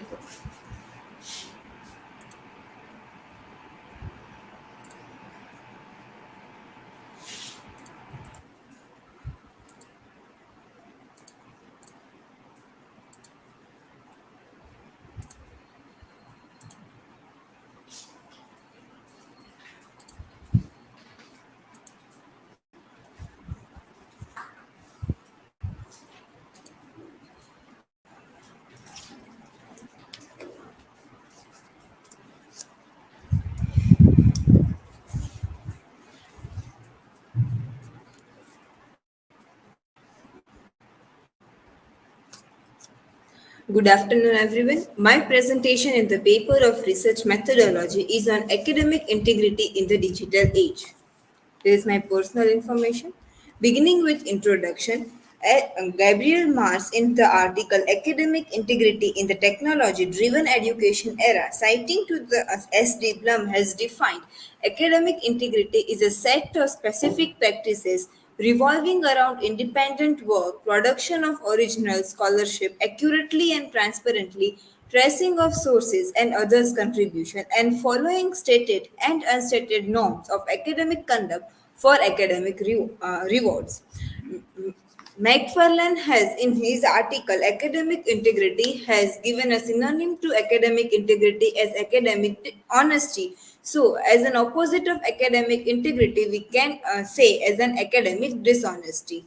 While Richard Dan, in his article, Is Technology Contributing to Academic Dishonesty, has subdivided to academic integrity as cheating on examination and plagiarism.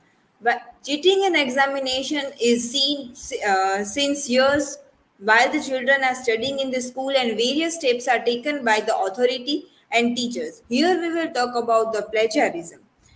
What Plagiarism.org has cited Merriam-Webster online dictionary to define plagiarism. That is, to plagiarize means to steal and pass off. To present as new and original an idea or product derived from an existing source. In other words, plagiarism is an act of fraud. It is derived from a Latin word plagiarius, which directly means a kidnapper.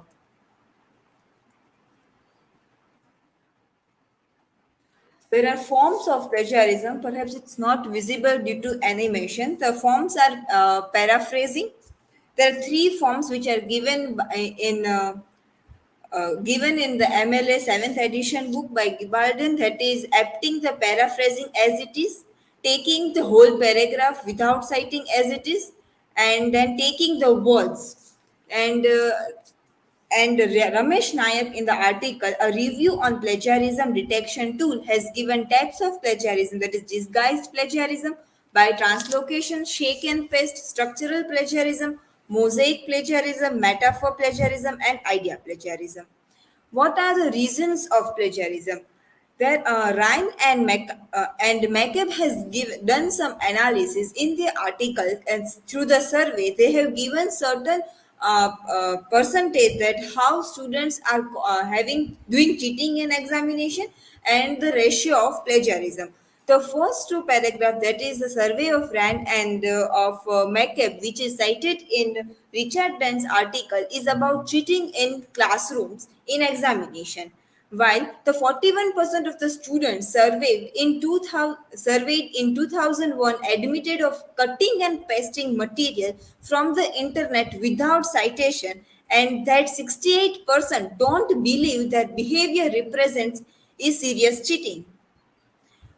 There are various reasons, as Wheeler and Anderson in the article Dealing with Plagiarism in a Complex Information Society stresses that the battle for intellectual development becoming the rational makes plagiarism a tempting for some students, while Marshall and Gray gives various reasons, that is lack of fluency in expression, cultural factors, lack of academic writing skills, and poor language skill affect the idea of plagiarism, anxiety to fail, and punishment.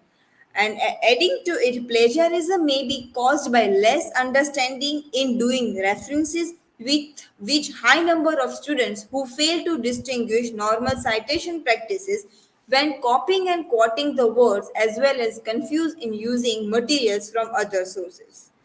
Neil Neil has given four major reasons. That is, there are higher stakes of academic achievements. Academic institutions are encouraging more competitions by emphasizing on ranking and rather than overall learning. Curriculum is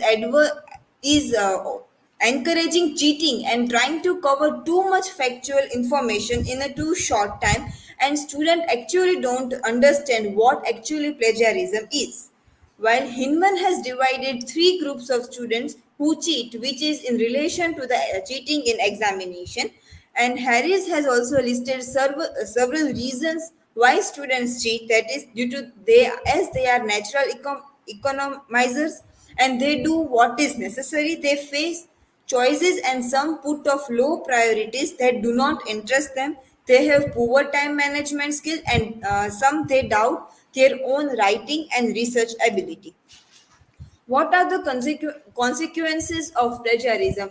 As per the MLA 7th edition book, whoever are caught of plagiarism might lose their jobs, have to face embarrassment in the society, their career might get affected, penalties can be charged, they might fail in the course they are doing or the assignment, and there is the loss of learning opportunity for them. Okay. What is plagiarism in digital age? McFarlane says that massification of the knowledge in the internet as the in the World Wide Web As we all know that on internet we are access to lot of articles and books and material which provides us lot of knowledge, and somewhere the reason is our laziness or our procrastination that to all the students forced to do cut copy paste. The other reason can also be considered is a lack of critical thinking ability that forces them to cut, copy, paste the knowledge which is available to them on the digital medium. And the other one major reason can be is students do not always use technology in the right path. Several studies have demonstrated that there is increased use of information and ICT in academic fraud from secondary schools, starting with cheating and then plagiarism. Realizing integrity in the digital age becomes impossible because technology promotes all ways of dishonesty and cheating in research.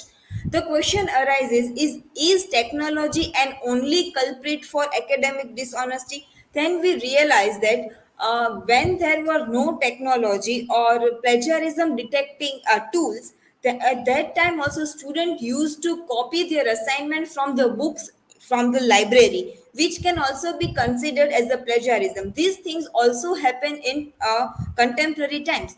But if the books from the library are not digitalized, then we cannot get an idea if the work which is submitted is plagiarized or not, as tools can't detect them.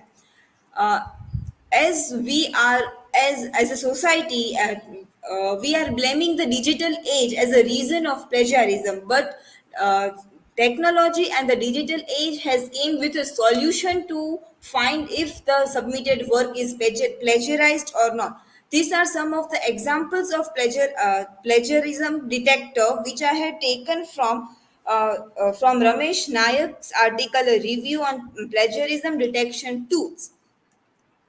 This is one of my paper which was checked in Urkund. Here it is the first page. It clearly shows that it is 10% plagiarized, and it very perfectly shows which sources are included in the report and which are not.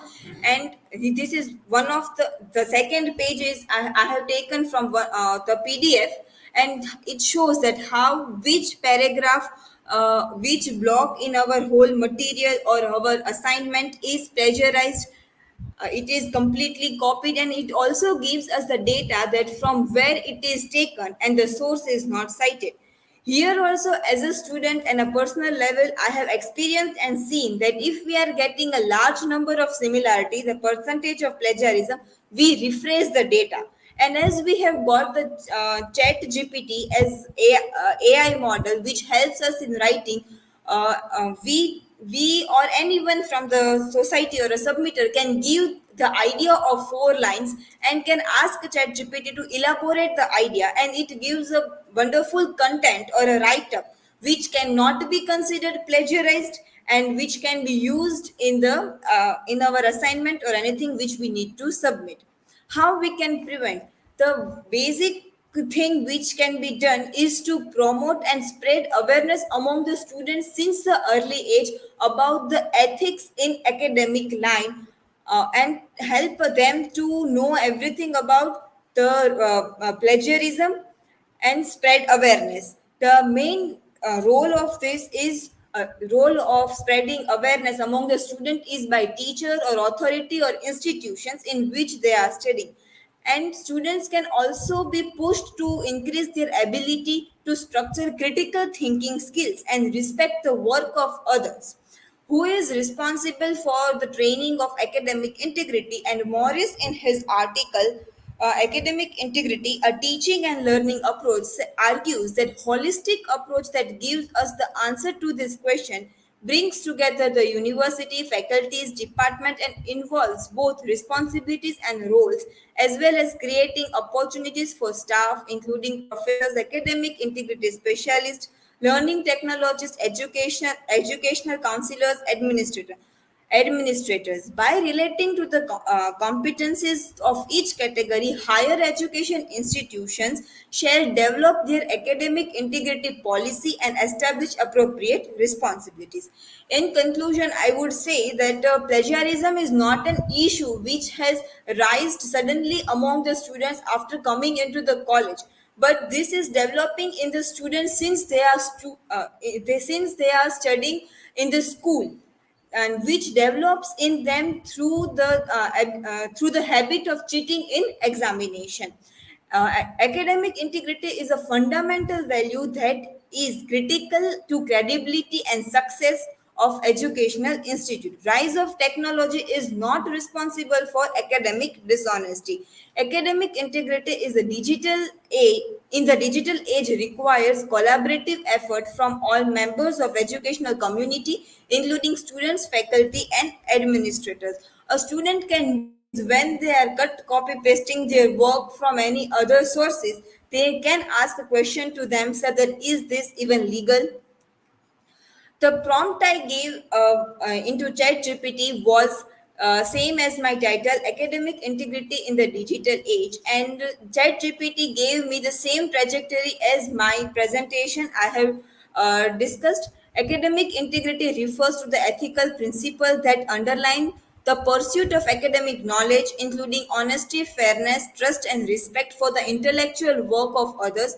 In the digital age, academic integrity is more important than ever as the internet has made it easier for students to access information and material that have not created themselves.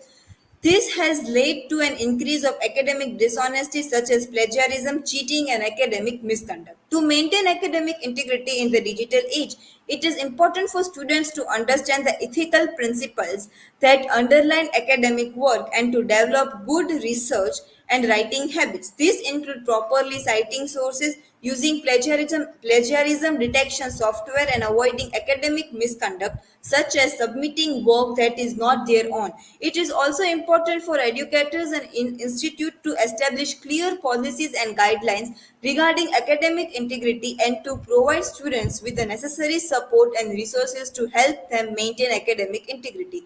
Additionally, technology has also made it easier for educators to detect and prevent academic misconduct. For example, plagiarism detection software can help identify instances of plagiarism and cheating, while remote proctoring tools can help monitor students during online exams. These tools can help deter students from engaging in academic misconduct, can help promote academic integrity in the digital age. These are my work cited. Thank you.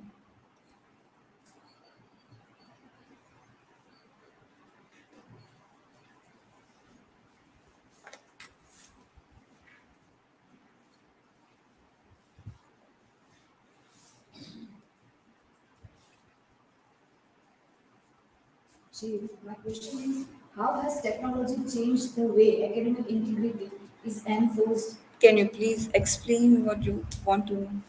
Uh, if we are suggesting that plagiarism tools and many of them, so, and many articles and other things are also paid version and many of them. So many students are enforced to making a plagiarism or paraphrasing the things, lack of the knowledge or many things. Okay. So what I understood is you are trying to ask how academic integrity can be held in students even after having so much of sources and material available on net or on websites and everything. So as I already discussed in my slides, the one thing which can be done is to make students aware since the early age that what is academic integrity, and if they cut copy paste their work even if in the school, they can be the act can be punishable. If through school they are given ability to have their own critical thinking, the ability is developed in them for the personal thinking, then that habit won't be taken with them to the college. So the main thing can be done is the awareness should be spreaded among the students, and students also as their own responsibility be ethical and do their work honestly.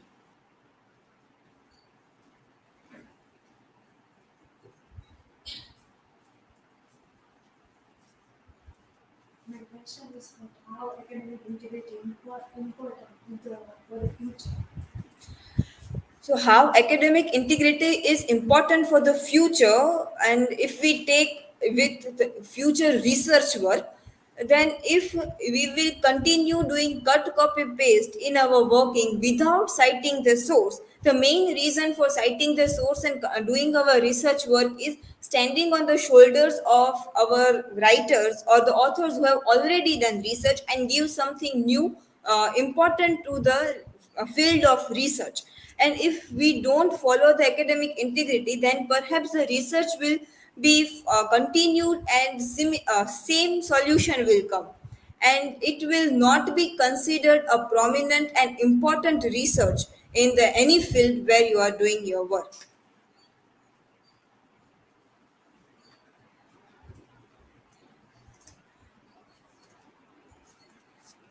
Sir, I would like to share one my experience with ChatGPT about citation. While yesterday, in my whole presentation of this presentation, I have not used ChatGPT for searching of source, but I was confused in writing the page number in citation. Uh, Due to technical issues, ChatGPT is not giving history, so I didn't got the screenshot. But how I wrote page number is 162 hyphen 69, and which was not correct in a form of citation. So I asked ChatGPT to improve if to find if there is any error in the citation, and it gave me proper format that the page number should be written 162 then 169, not only two digit. And sometimes as writing during the dissertation, I have also faced that ChatGPT is giving articles, that articles were published once, but now that website has deleted that articles. For example, the article was movie review of Midnight Children that was published in 2013, but when I went to that site, it was already deleted from the site.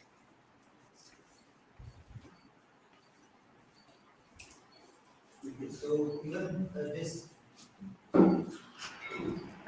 this in Urkund, we have this official platform, which we tried with many of the research papers also. When many of you submitted research paper at the university, they asked for the plagiarism check certificate. So the official one in our university system for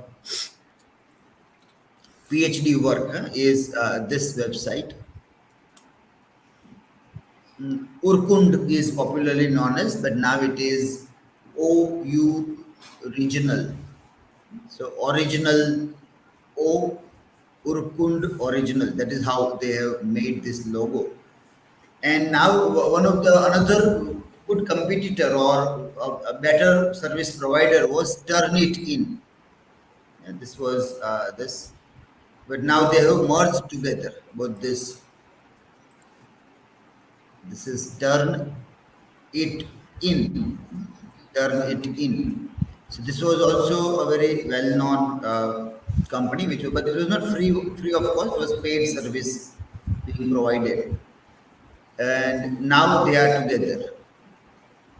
So this O original by Turnitin, they write, and in just 2021 only, they have joined together to make a huge company for plagiarism in the global education, the service they work. So UGC also is using this service, and in that we have done several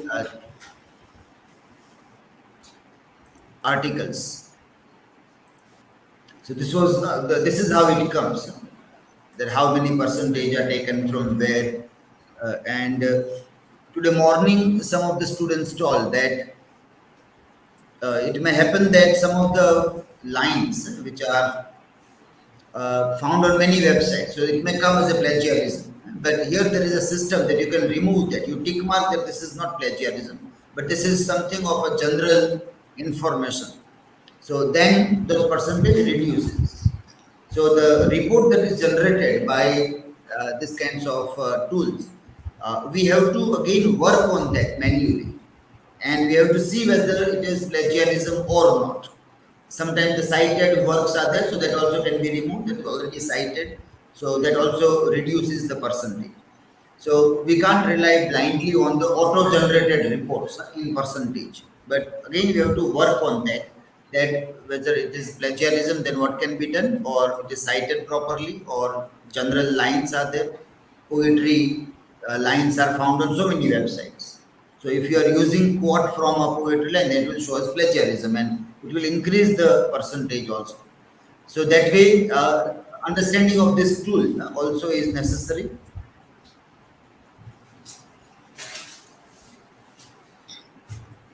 And like this reminds of consequences. When you see consequences, then it reminds of real life examples. I have shared a couple of WhatsApp links also. Like this happened in Surat, where it was an English subject also.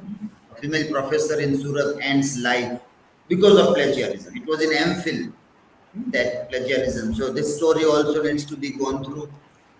Then many ministers in European countries, they after so many years of their PhD work, they become ministers, then they have to resign. So there was this case of the work, and it was said that several things. So in 2016, master's thesis. That is what you are writing as a dissertation. This is your master's thesis. Plagiarism, incorrect quotations, and lack of knowledge of the German language. And because of that, she has to resign from ministership. Remember, imagine, you are a minister, and then you have to resign because of your academic. If academic integrity is doubtful, means you are a person of a doubtful personality. You can't be given ministership. So this is then this is another story. Federal minister resigns. Plagiarism finding. Germany.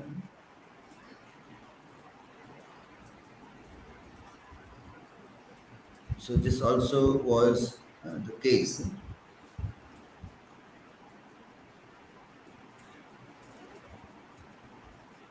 And in Germany, like it became political issue. And many politicians had to resign over plagiarism allegations by some hypertext publications, some blog writer, and they started putting the thing, because now in India also all your thesis and everything remains on Shodhganga. So it is uploaded, and then anybody can download and put allegation. These all things are plagiarism. Degree is already given. After 10 years, 20 years also it may happen. And then you have to either clarify the thing, or you have to give away the degree. If you are working as a employee, government job, everything you have to resign. You can see if ministers can resign, teachers also have to resign if those things are proven. So one has to be very careful. Yesterday I gave example of attendance, which is equally important. We take things very lightly here, but technology is growing in such a way that it will put everything available online, and that will make things very difficult. So our previous generation people were easily doing wrong things, and they were not caught also. But now it is not possible with the technology that you can easily do wrong things and you can be free. Not possible now. So this was this case, and this also research minister resigns in plagiarism scandal. So it says that roughly 60 passages in 351 page dissertation that were paraphrased from sources without adequate citation. And so 350 page, only 60 paragraphs were not adequately cited. Citation might be done, but not adequately, not properly. So as we tell that if you cite, then people have to reach to that source also, where it is. So in January, University Committee decided to start the official process to revoke Schwann's degree. So the university will take back the degree of the minister also. So these cases should be discussed when you talk about plagiarism, real life cases, so that can really alert us that these are not the matters that will remain only in the classroom. Things are going outside through internet at the places, and so if people do not cultivate a fair practice of doing the things, then they will fumble someday. If right from the school, college days, if we have developed the habits of doing cut, copy, paste every time, and every time it worked. So we became habituated and we got more confidence also in CCP technology, cut, copy, paste. And every day we start doing it, and then sometimes we are caught, and then lots of regret also. So this cases needs to be discussed when we talk about plagiarism. Real life examples are very important to be seen in all these cases. Okay, next one.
We have not shared proper window. Share the entire screen.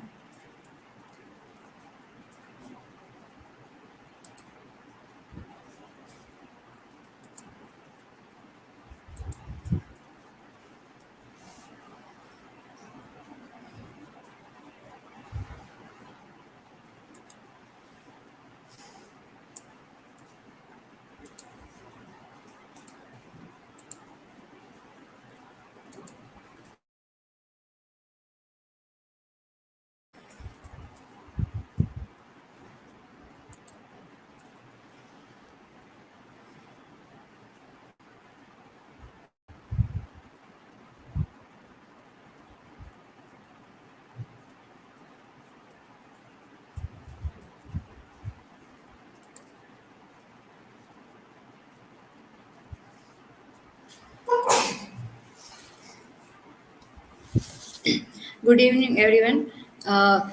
This is a second day presentation. Is my presentation topic is the mechanics of writings, and in the topic is spellings, italics, name of person, and numbers. This is my personal information.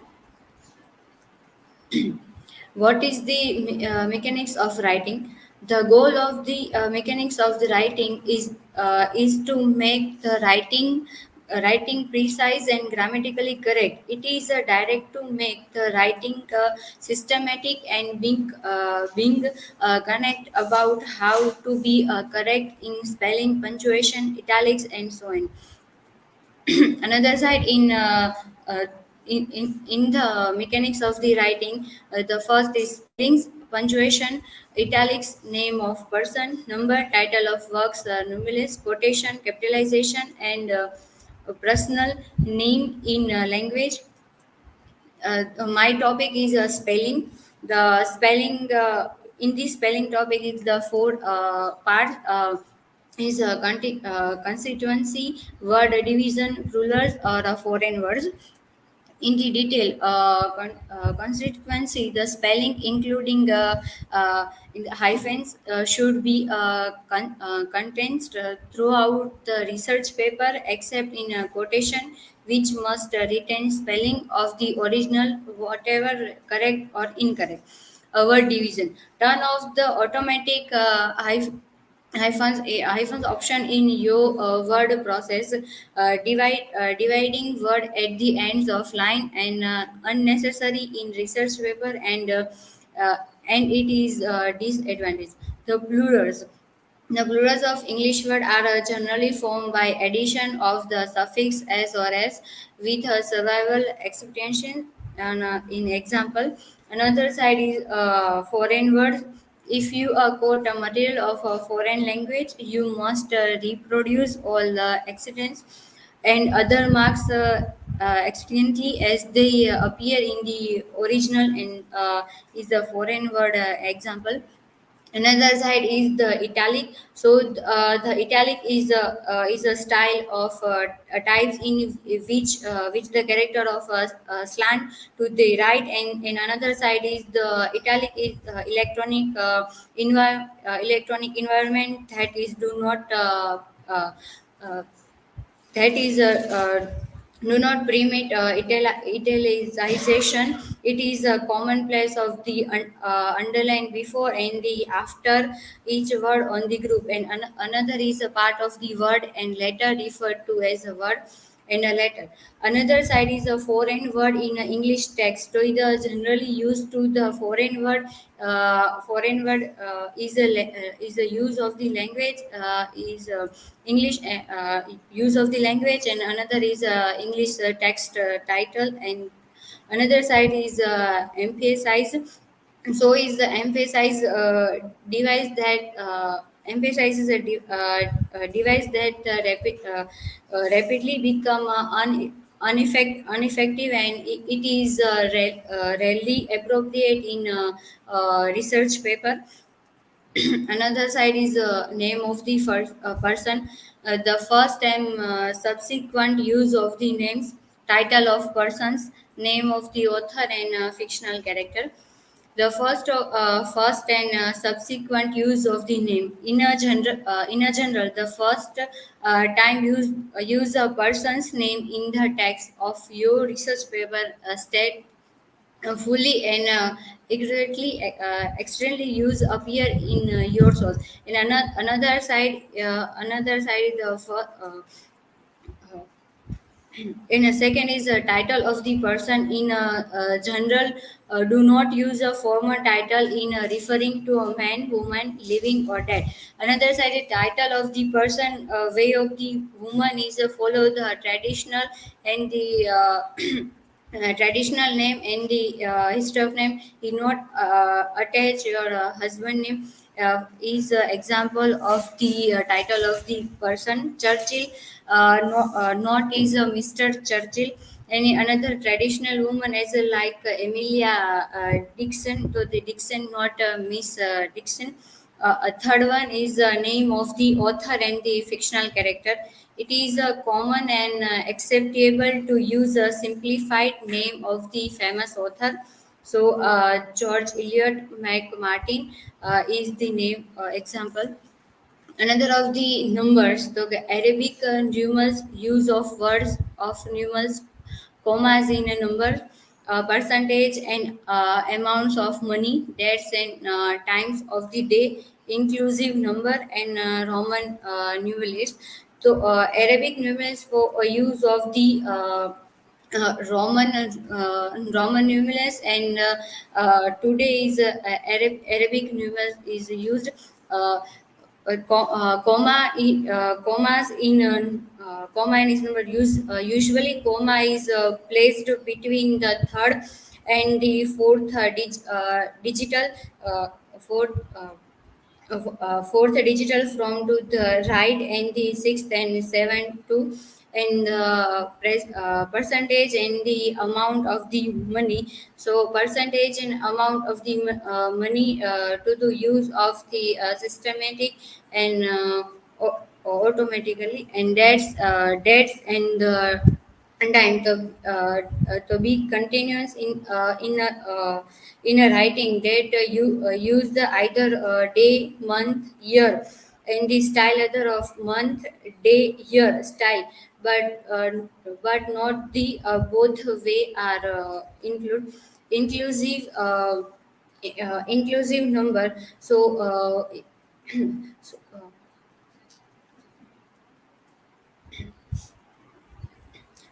so inclusive number are the second and the fourth digit are in different, and another the Roman numerals. So the use of the capital Romans numerals for the books and the part of the works volumes uh, or books, poems, and plays of individual in the series. Some example of the commas in number, inclusive number, and Roman numerals. These chat GPT,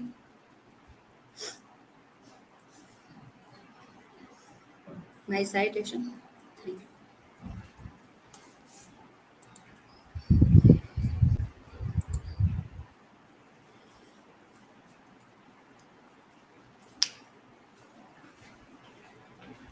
you. Would you suggest some strategies for proofreading and correcting spelling mistakes in written work? When we are working in a PCs or laptop or mobile, they are giving us the, if there are error, they are giving us red line, blue line, if grammatical error. But if we are working in a written work, if there are any strategies.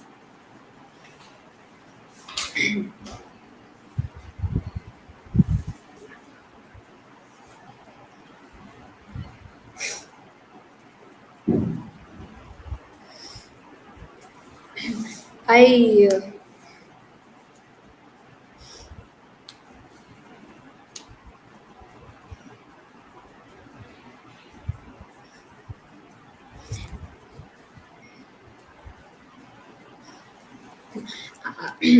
I would suggest written in book or on a way. So I suggest with a dictionary or no way to search in Google or a grammar checker. So the mistake.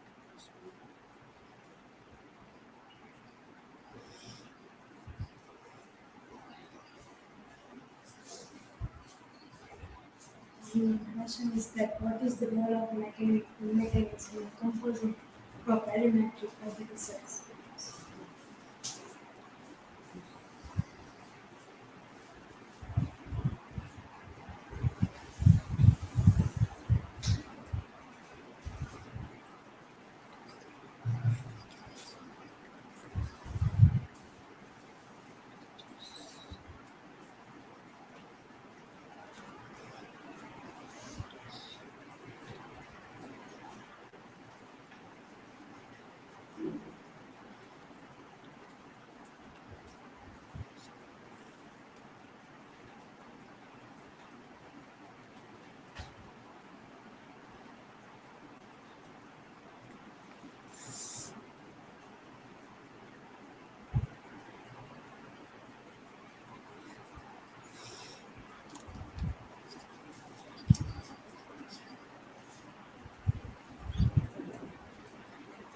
I don't.